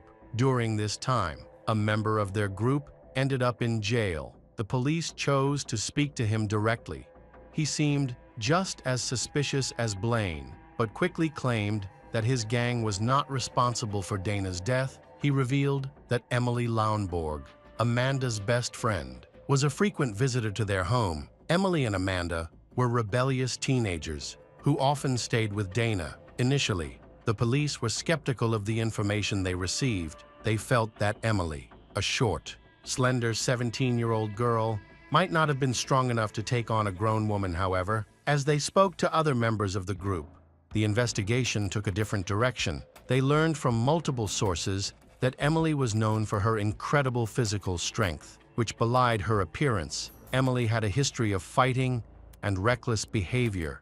Witnesses described an incident in which she overpowered a much larger adult man. Emily's actions were quite violent. She had tortured and killed animals. The teenagers provided the police with crucial information, revealing that Emily's preferred method of strangulation involved placing a person's hands behind their back. This technique closely resembled the position of Dana's body after her death, raising serious concerns for the police. Emily was then questioned by the police. She denied all charges, claiming that her friends had lied and tried to implicate her. However, she was unable to provide an alibi for the time of the murder. A search warrant was issued for Emily's room, where the police discovered some clothing belonging to Dana. It was revealed that Emily had worn one of these blouses to the funeral. Additionally, Emily's diary was found, containing disturbing entries. One entry expressed her desire to kill, indicating her wish to harm someone and escape without facing consequences. In her diary, she wrote that, after an argument with Amanda, she wanted to strangle her, according to Emily's parents. She left the house on the night of the murder, as she often did. Being a rebellious teenager, she announced that she was going to sleep over at a friend's house, which was typical of her behavior, so her parents didn't question her. With all the evidence the police had gathered being circumstantial, they decided to employ a specific tactic. They brought Amanda in for questioning and told her that they were aware of her lies. Without revealing any specifics, this approach proved effective. Amanda, Dana's niece, admitted to Emily's involvement. She revealed that both she and Emily had returned to Dana's house on the night of the murder while under the influence of drugs. They had used various substances throughout the night to the point where they could not recall which ones they had taken. The girls entered the house through an open back door and began rummaging through Dana's belongings in search of money. Dana noticed them and confronted them about their actions. When Dana asked them to leave, Emily became angry and insisted that she would not leave without the money. When Dana refused to give them cash, Emily became enraged and attacked her, strangling her. Amanda was so frightened that she turned away and closed her eyes to avoid witnessing anything. She did not see her friend confront her aunt, but she heard a crack, which she interpreted as a bone breaking, followed by a final gasp that signaled the end of the struggle. After the attack, Amanda and Emily grabbed the two cats and left. Emily attacked Dana, who had cared for her like a mother. In a sudden outburst of violent rage, Emily interpreted Dana's kindness as a sign of weakness and took advantage of it. She was not accustomed to rejection, which made her extremely angry. The police speculated that drugs may have played a role, but others believed that deeper issues were at play. Dana had objected to Emily's friendship with a dangerous person. Having noticed Emily's behavior deteriorating over time, the police did not have strong evidence against Emily. So, they focused on Amanda as their best chance for conviction. They offered Amanda a deal if she testified again before the grand jury. All charges against her would be dropped. Granting her immunity, Amanda accepted the deal. However, the prosecution's case in the Supreme Court remained weak. Emily was eventually offered a plea deal, which she accepted. Admitting her guilt, this allowed her to avoid a harsh sentence. Emily Launborg was later sentenced to 7 years in prison. Emily changed her name and got married. She had 2 children, but later divorced. She is no longer in contact with Amanda. Welcome back to our channel. Today we will explore a new case, the case of Barbara Kendhammer. Todd Kendhammer and Barbara met when they were both 16. Todd confessed it was love at first sight. They became close friends and eventually started dating in 1989. 2 years later, they got married and began their life together in Wisconsin. They soon welcomed their daughter, Jessica, followed by their son, Jordan. Jessica shared that her mother often called her father a wild rabbit because he was always full of energy and constantly coming up with new and crazy ideas. Barbara wholeheartedly supported Todd in everything he did. They had a loving relationship and rarely argued. Barbara worked at the middle school cafeteria, while Todd was employed at a factory producing aluminum cans. Together, they took on side projects, buying and selling houses, while Todd also did glass repair work, fixing broken windows and car windshields. The family lived a comfortable life. In 2016, Todd and Barbara celebrated their 25th wedding anniversary, and that same year, they became grandparents for the first time when their older daughter had a baby. However, 2016 would mark a dramatic turning point in their lives. On the morning of September 16, 2016, Todd and Barbara woke up early and got ready for work. Todd was driving Barbara to her job at the school cafeteria. Later that day, they planned to meet their children for dinner at a restaurant. Their son, Jordan, who lived with them while attending college, remembered hearing the garage door open as his parents left. He mentioned there were no disagreements or anything unusual between them that morning. At 7:45 a.m., Todd and Barbara stopped briefly at a neighbor's house, as they were keeping an eye on the home while the neighbor was away. After a few minutes, they got back into the car, but instead of heading toward Barbara's workplace, they drove in the opposite direction while traveling down a rural road. Tragedy struck at 8:05 a.m. Todd made an urgent call to emergency services, reporting that he and Barbara had been involved in a severe car accident on a countryside road near La Crosse, Wisconsin. According to Todd, a metal pipe had smashed through the car's windshield, striking Barbara, who was in the passenger seat. She suffered serious injuries to her head and neck when the police arrived at the scene. Todd explained that at first, he thought he saw a bird. However, at the last moment, he realized it was actually a metal pipe.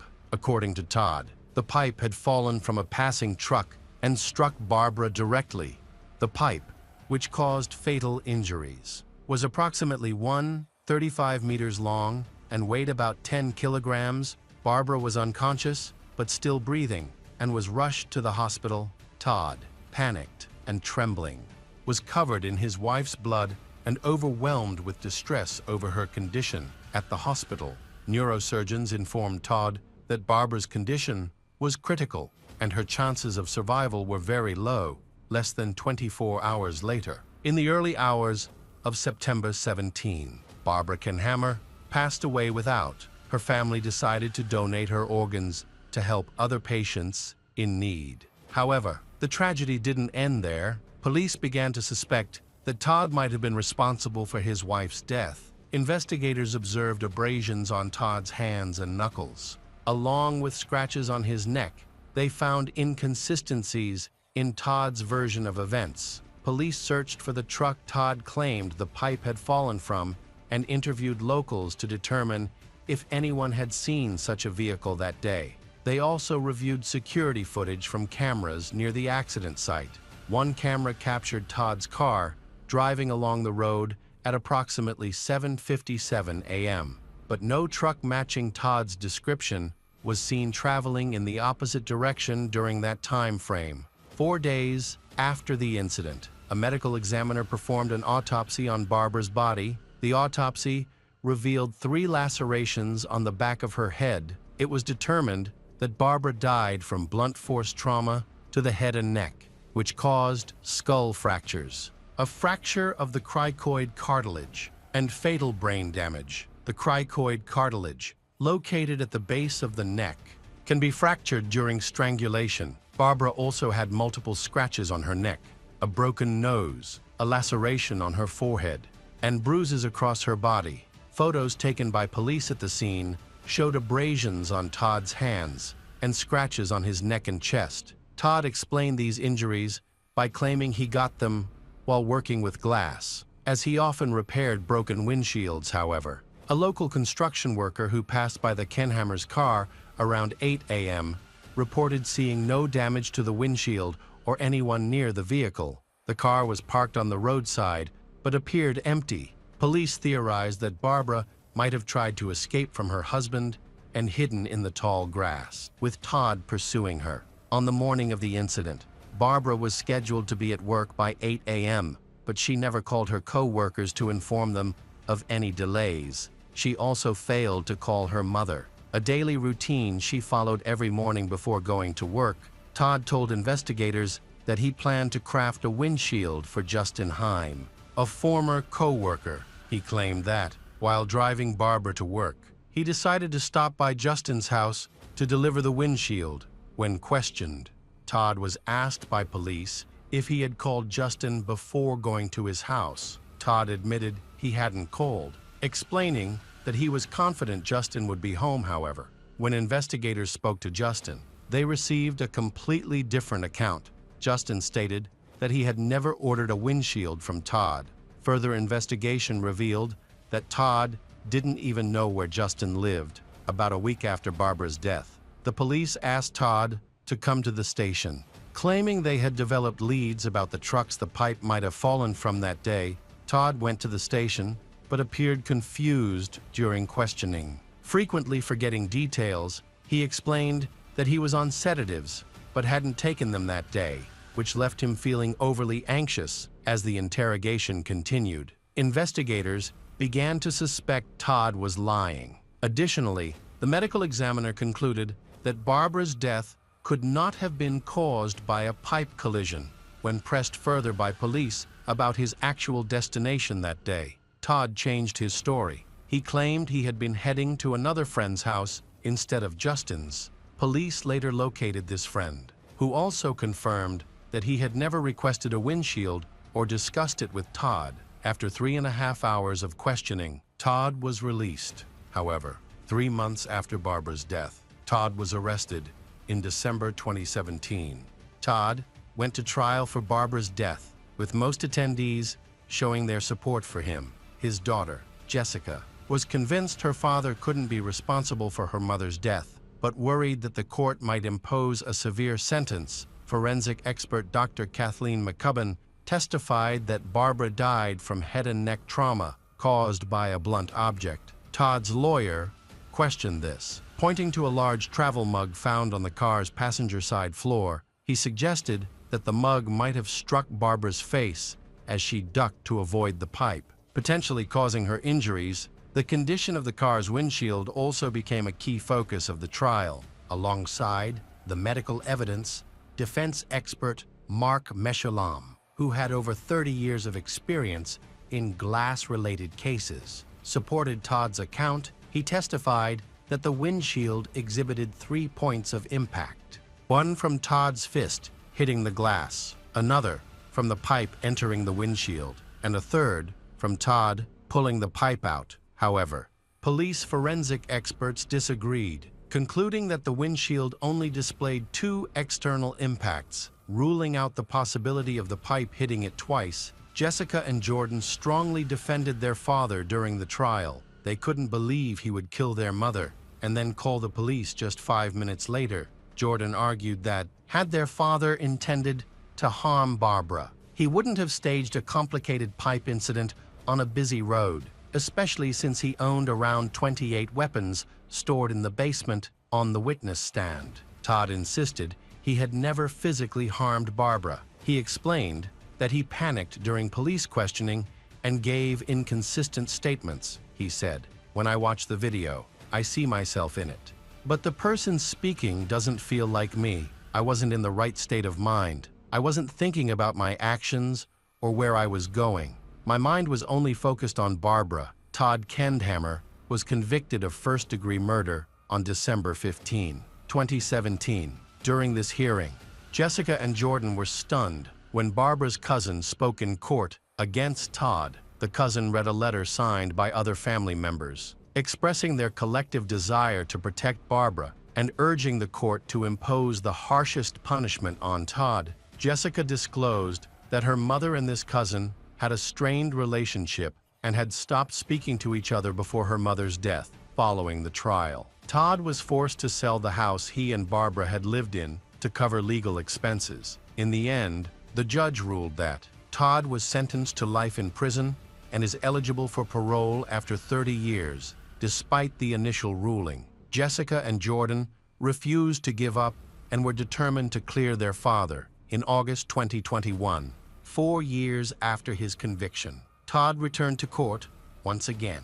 He insisted on his innocence, claiming that Barbara's death was caused by a pipe accident. While the prosecution maintained that he had murdered her, Todd's attorney introduced a pathologist with experience in nearly 6 autopsies. After reviewing Barbara's medical records and photographs, Doctor found no evidence of a struggle. Contradicting the original forensic expert's conclusions, she theorized that Barbara's cricoid cartilage injuries might have been caused by a blow from a large travel mug resting on her lap during the car ride.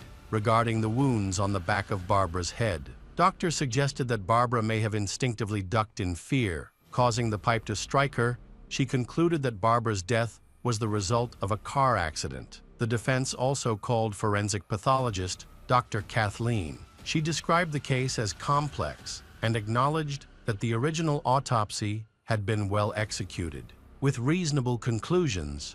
However, she explained that she would not have reached the same conclusions, agreeing with another pathologist for the defense. Dr. Kathleen stated that she did not believe Barbara was strangled. She added that in her extensive experience, she had never encountered a fractured cricoid cartilage in any strangulation case. To better understand what happened in the fatal incident, local authorities recreated Todd's account by conducting an experiment. They dropped a similar pipe from a truck bed to see if it could hit a car's windshield. Initially, Todd's attorneys dismissed the test as inconclusive, and the video of the experiment, conducted in 2017, was not introduced until 2021. The experiment showed that if a pipe bounced a certain way, as Todd described, it could hit the windshield in one of 4 attempts. The pipe hit the ground and bounced high enough to reach the windshield. Lending credibility to Todd's version of events,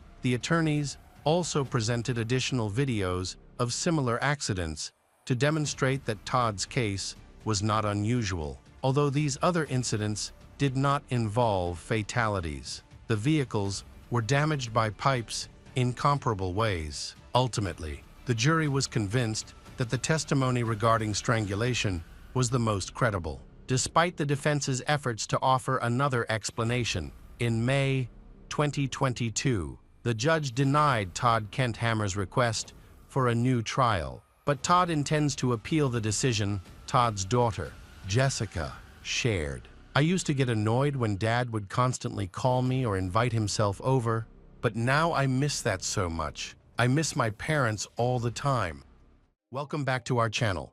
Today we will explore a new case, the case of Lana Clayton. Today, we will discuss a common household medication, eye drops. What a surprise. They have indeed been used as a weapon for murder.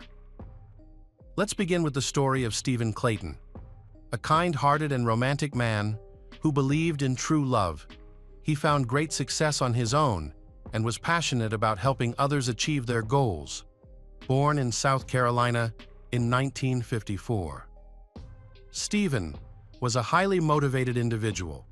By the age of 30, he had established a successful physical therapy business focused on sports injury treatment and rehabilitation. For many years, Stephen lived his dream and achieved remarkable success, earning millions by 1995 and running a large company. After selling his business, he chose to enjoy life and dedicated his free time to teaching and mentoring young entrepreneurs, helping them realize their dreams. Throughout his life, Stephen positively influenced many people, and those he helped felt fortunate to have known him.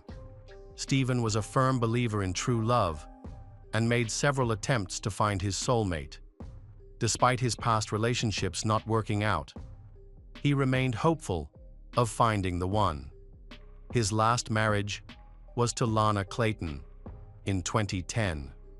Stephen, who had moved to North Carolina, met Lana online. She was 10 years younger than he was. He quickly became infatuated with her. They got married in November 2013, when Stephen was nearly 60 years old, and Lana, his 7th or 8th wife, after 2 years of marriage. They moved into a luxurious mansion on the shores of Lake Wylie in South Carolina. Designed to resemble George Washington's estate, it was a beautiful, idyllic location surrounded by nature. Stephen had sufficient funds to support this lifestyle even after many years of retirement. Meanwhile, Lana continued to work as a medical professional with the U.S. Department of Veterans Affairs. Caring for veterans in various hospitals, her kindness and compassion deepened Stephen's love for her. She was exactly who he wanted by his side for several years. Stephen's family felt very close to Lana, believing that she and Stephen brought each other happiness. With no apparent signs of trouble in their relationship, little is known about what happened later in Stephen and Lana's marriage. But by 2018, Stephen had passed away on July 21. Around 1 p.m., Lana dashed out of their house into the street, stopping a passing motorcyclist in a panic. She told him her husband needed help and urged him to call 911. The man called emergency services and then saw Lana running to a neighbor's house in search of more help, while the man was speaking with the dispatcher, trying to get help to the scene. He noticed that Lana received a text message on her phone. She appeared visibly angry and did not attempt to hide her emotions. Meanwhile, the neighbor went inside the house to check on Stephen, while Lana stayed outside. It seemed that something traumatic had occurred inside. The ambulance finally arrived, and when they entered the house, they saw that Stephen was lying at the bottom of the main staircase under a white sheet, and sadly, it was too late to save him. The paramedics confirmed that Stephen had died, and everything Lana mentioned about her husband's health, along with his appearance, suggested that his death was accidental. She explained that Stephen had been feeling very dizzy and had been sick for the past few days, unable to get out of bed that morning, although Stephen still felt unwell. When she checked on him around 11 a.m., he was alive and seemed fine later. Lana decided to go outside and mow the lawn, which took her about 2 hours due to its large size. When she returned to the house, she found Stephen lying at the foot of the stairs. Stephen had not been in good health, and given his age, this could explain his death. Looking back, several years earlier, Stephen had gone to the Bahamas to go diving. He ignored several basic safety rules, which led to him becoming severely ill. He changed from very low pressure to very high pressure too quickly, without allowing his body time to adjust, which is crucial. When diving at different depths, Stephen did not take precautions, which led to long-term complications from decompression sickness. He required several months of rehabilitation and was never able to fully recover, despite all attempts to help him. He continued to experience health issues when the police officers spoke with Lana afterward. They quickly concluded that it was a terrible accident, given Stephen's age and previous health problems. They also considered the possibility of a heart attack. However, not everyone at the scene shared this view. Nick French, one of Stephen's nephews and a police officer from a nearby county, rushed to his uncle's home as soon as he heard the news. He noticed details that others overlooked. For instance, Lana had 2 phones in the house and was a nurse. Why didn't she call 911 herself? Instead, she chose to run into the street to ask a stranger to call for an ambulance, and then went to a neighbor's house for help. When people are under stress, they can sometimes lose their ability to think logically, and this can happen even to those who are well trained Additionally, Stephen's nephew noticed that the stair runner was not secured in any way. It was completely untouched. If someone, especially someone as tall as Stephen, had fallen down the stairs, the runner would have shifted, but it remained in place. There were also several odd aspects of Lana's behavior that caught Nick's attention right away. She never mentioned that. As a trained nurse, she attempted to revive her husband. The medical examiner said they would take Stephen's body and conduct several tests to determine the exact cause of death and reassure his wife, but Lana was not interested in understanding what had happened to her husband. Her primary concern was to get him to the morgue quickly. Everything about the situation seemed suspicious when someone brought up the investigation into the cause of Stephen's death. Lana appeared very uncomfortable. She started discussing how Stephen had a history of using banned substances and expressed her reluctance to perform an autopsy, fearing it would damage his reputation. However, she quickly added that he wasn't a heavy user. He smoked a little weed and maybe tried some other things occasionally. As she spoke, Lana's demeanor grew increasingly suspicious, especially when Nick suggested contacting Stephen's other nephew, Chris Fagan.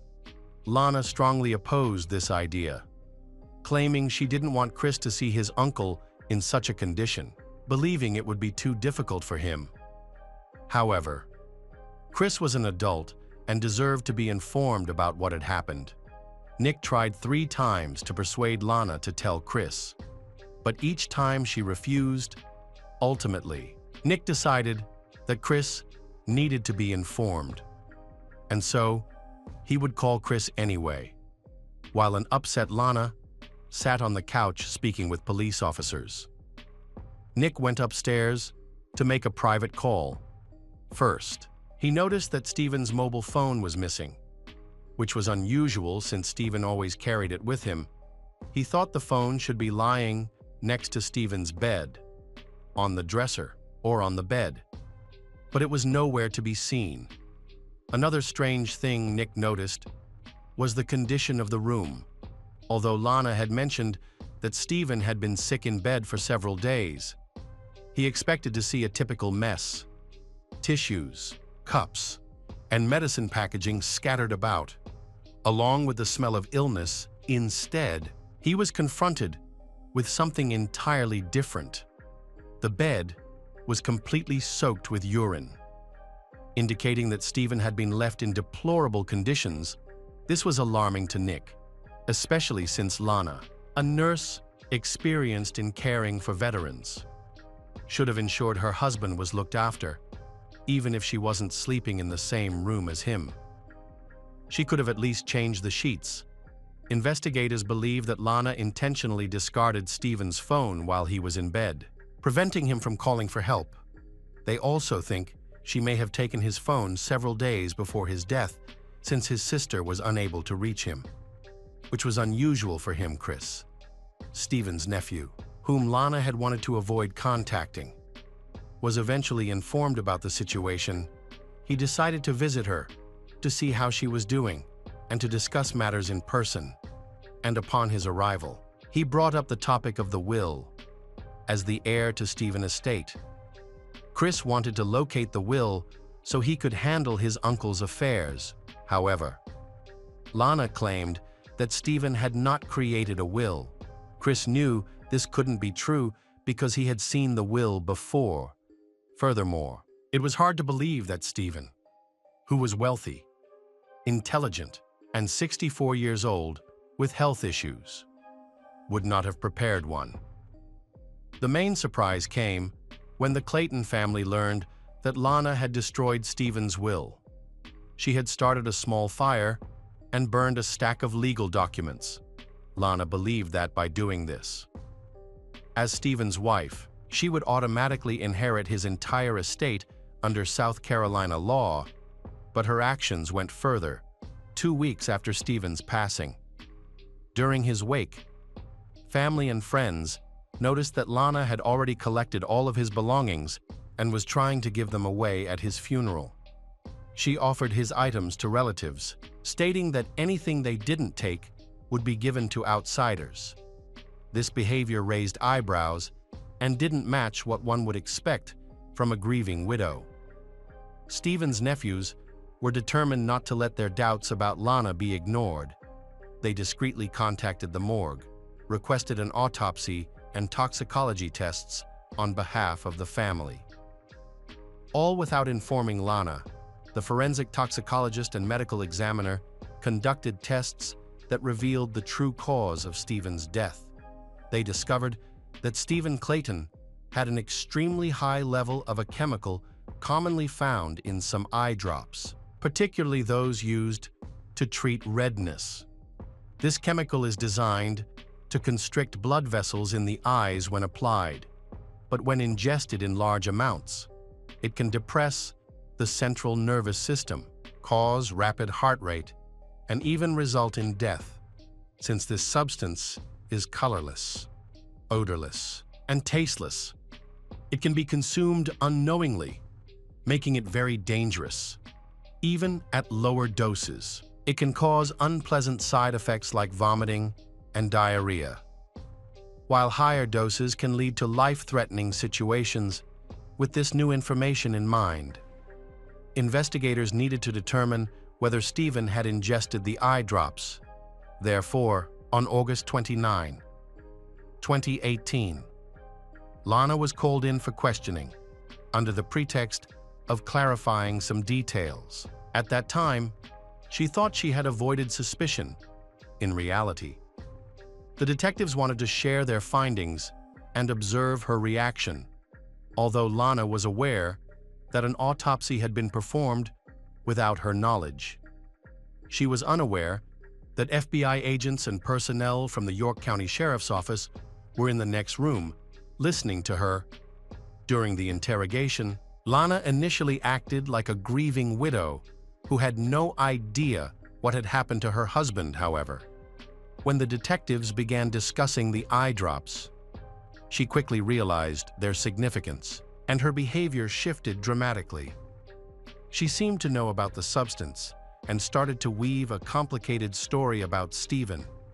She claimed that her husband had discovered that adding a few drops of the medication to his morning coffee could act as a laxative, which he had been doing due to his bowel issues. This was her explanation for why the substance was found in Stephen's body. There were many other products available that could address this issue. Lana herself was a nurse, and the detectives couldn't understand why Stephen had been doing this for some time. However, Lana soon sensed that they doubted her initial account. So she changed her story. She suddenly began to assert that Stephen had abused her for years. She attempted to persuade the detectives that her husband was a terrible and cruel person who had used illegal substances. The detectives quickly recognized that her claims were false, as they had already reviewed the toxicology report. If Stephen had been using banned substances regularly, it would have been evident in the report. They also looked into her accusations of his cruelty and found no evidence to support them. Ultimately, Lana began to realize she was in a precarious situation. The interrogation concluded with her returning home. Unaware that the investigators were closely monitoring her, apparently, she thought a lot while driving home, because when Lana got home, she sat down with the detectives and told them almost everything. Lana disclosed that after enduring years of abuse from her husband, she finally reached a breaking point. She admitted to pouring an entire bottle of eye drops into his water, claiming she did not intend to kill him, but wanted him to suffer. Her goal was to make him ill for a day or two, so he wouldn't bother her, giving her a chance to escape his constant demands. In a shocking twist, Lana also confessed that 2 years prior to Stephen's death, she had called 911. Claiming she accidentally shot him in the back of the head with a crossbow, she explained that she was just loading the crossbow for protection and accidentally shot him while he was sleeping. Surprisingly, the police believed her story of an accident, and Stephen likely supported her claim, thinking his wife would never intentionally harm him. However, on August 29, 2018, Lana confessed that Stephen's death was not an accident and that she had intentionally killed him to stop him from abusing her. The investigators still believed there was more to the story. The circumstances of the crime scene in Stephen's bedroom led detectives to a specific conclusion. It was evident that Lana had been gradually poisoning him over several days to determine how long it would take to kill him. Specifically, while he spent 3 days in bed feeling dizzy, she was experimenting with the right dosage of poison. And on the 3rd day, she succeeded. Additionally, regarding Stephen's missing mobile phone, detectives suspected that Lana had thrown it into Lake Wylie to prevent him from calling for help when he was unable to move in bed. York County Police arrested Lana Clayton after a thorough investigation based on her confession, which took several days to evaluate. During this time, Lana attempted to harm herself by taking pills and turning on the gas in her home. Fortunately, a neighbor checked on her and discovered the situation. She was quickly taken to the hospital and survived. A few days later, she was officially arrested and charged with murder once it became clear that Lana had killed Stephen. His family began to reflect on the past few years of his marriage. Questioning whether Lana had been planning the murder for a long time, they speculated that their move to South Carolina was deliberate. Considering that state law stipulates a spouse inherits everything if their partner dies without a will, they also remembered that Stephen had experienced unexplained health issues intermittently over several months, and even the best doctors could not help him. On January 17, 2020, Lana pleaded guilty to involuntary manslaughter and tampering with food and drugs. She maintains that she did not intend to kill her husband.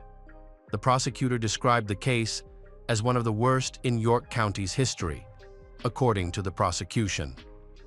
Lana administered eye drops to Stephen over several days at their home on Lake Wylie and ignored him as he was dying, even throwing his phone into the lake to prevent him from calling for help. Authorities suggest her motive was financial, and she even burned a will. Lana's lawyer argued that she had been a victim of lifelong abuse and suffered from post-traumatic stress disorder, which developed during her marriage to Stephen after a jury deliberated. Lana was sentenced to 25 years in prison without parole. This was a well-thought-out and successfully executed plan on Lana's part. Stephen's relatives confronted the deception of the evil murderer, whom they believed to be not only a good person, but also their friend. Lana deceived not only Stephen, but also his family and friends.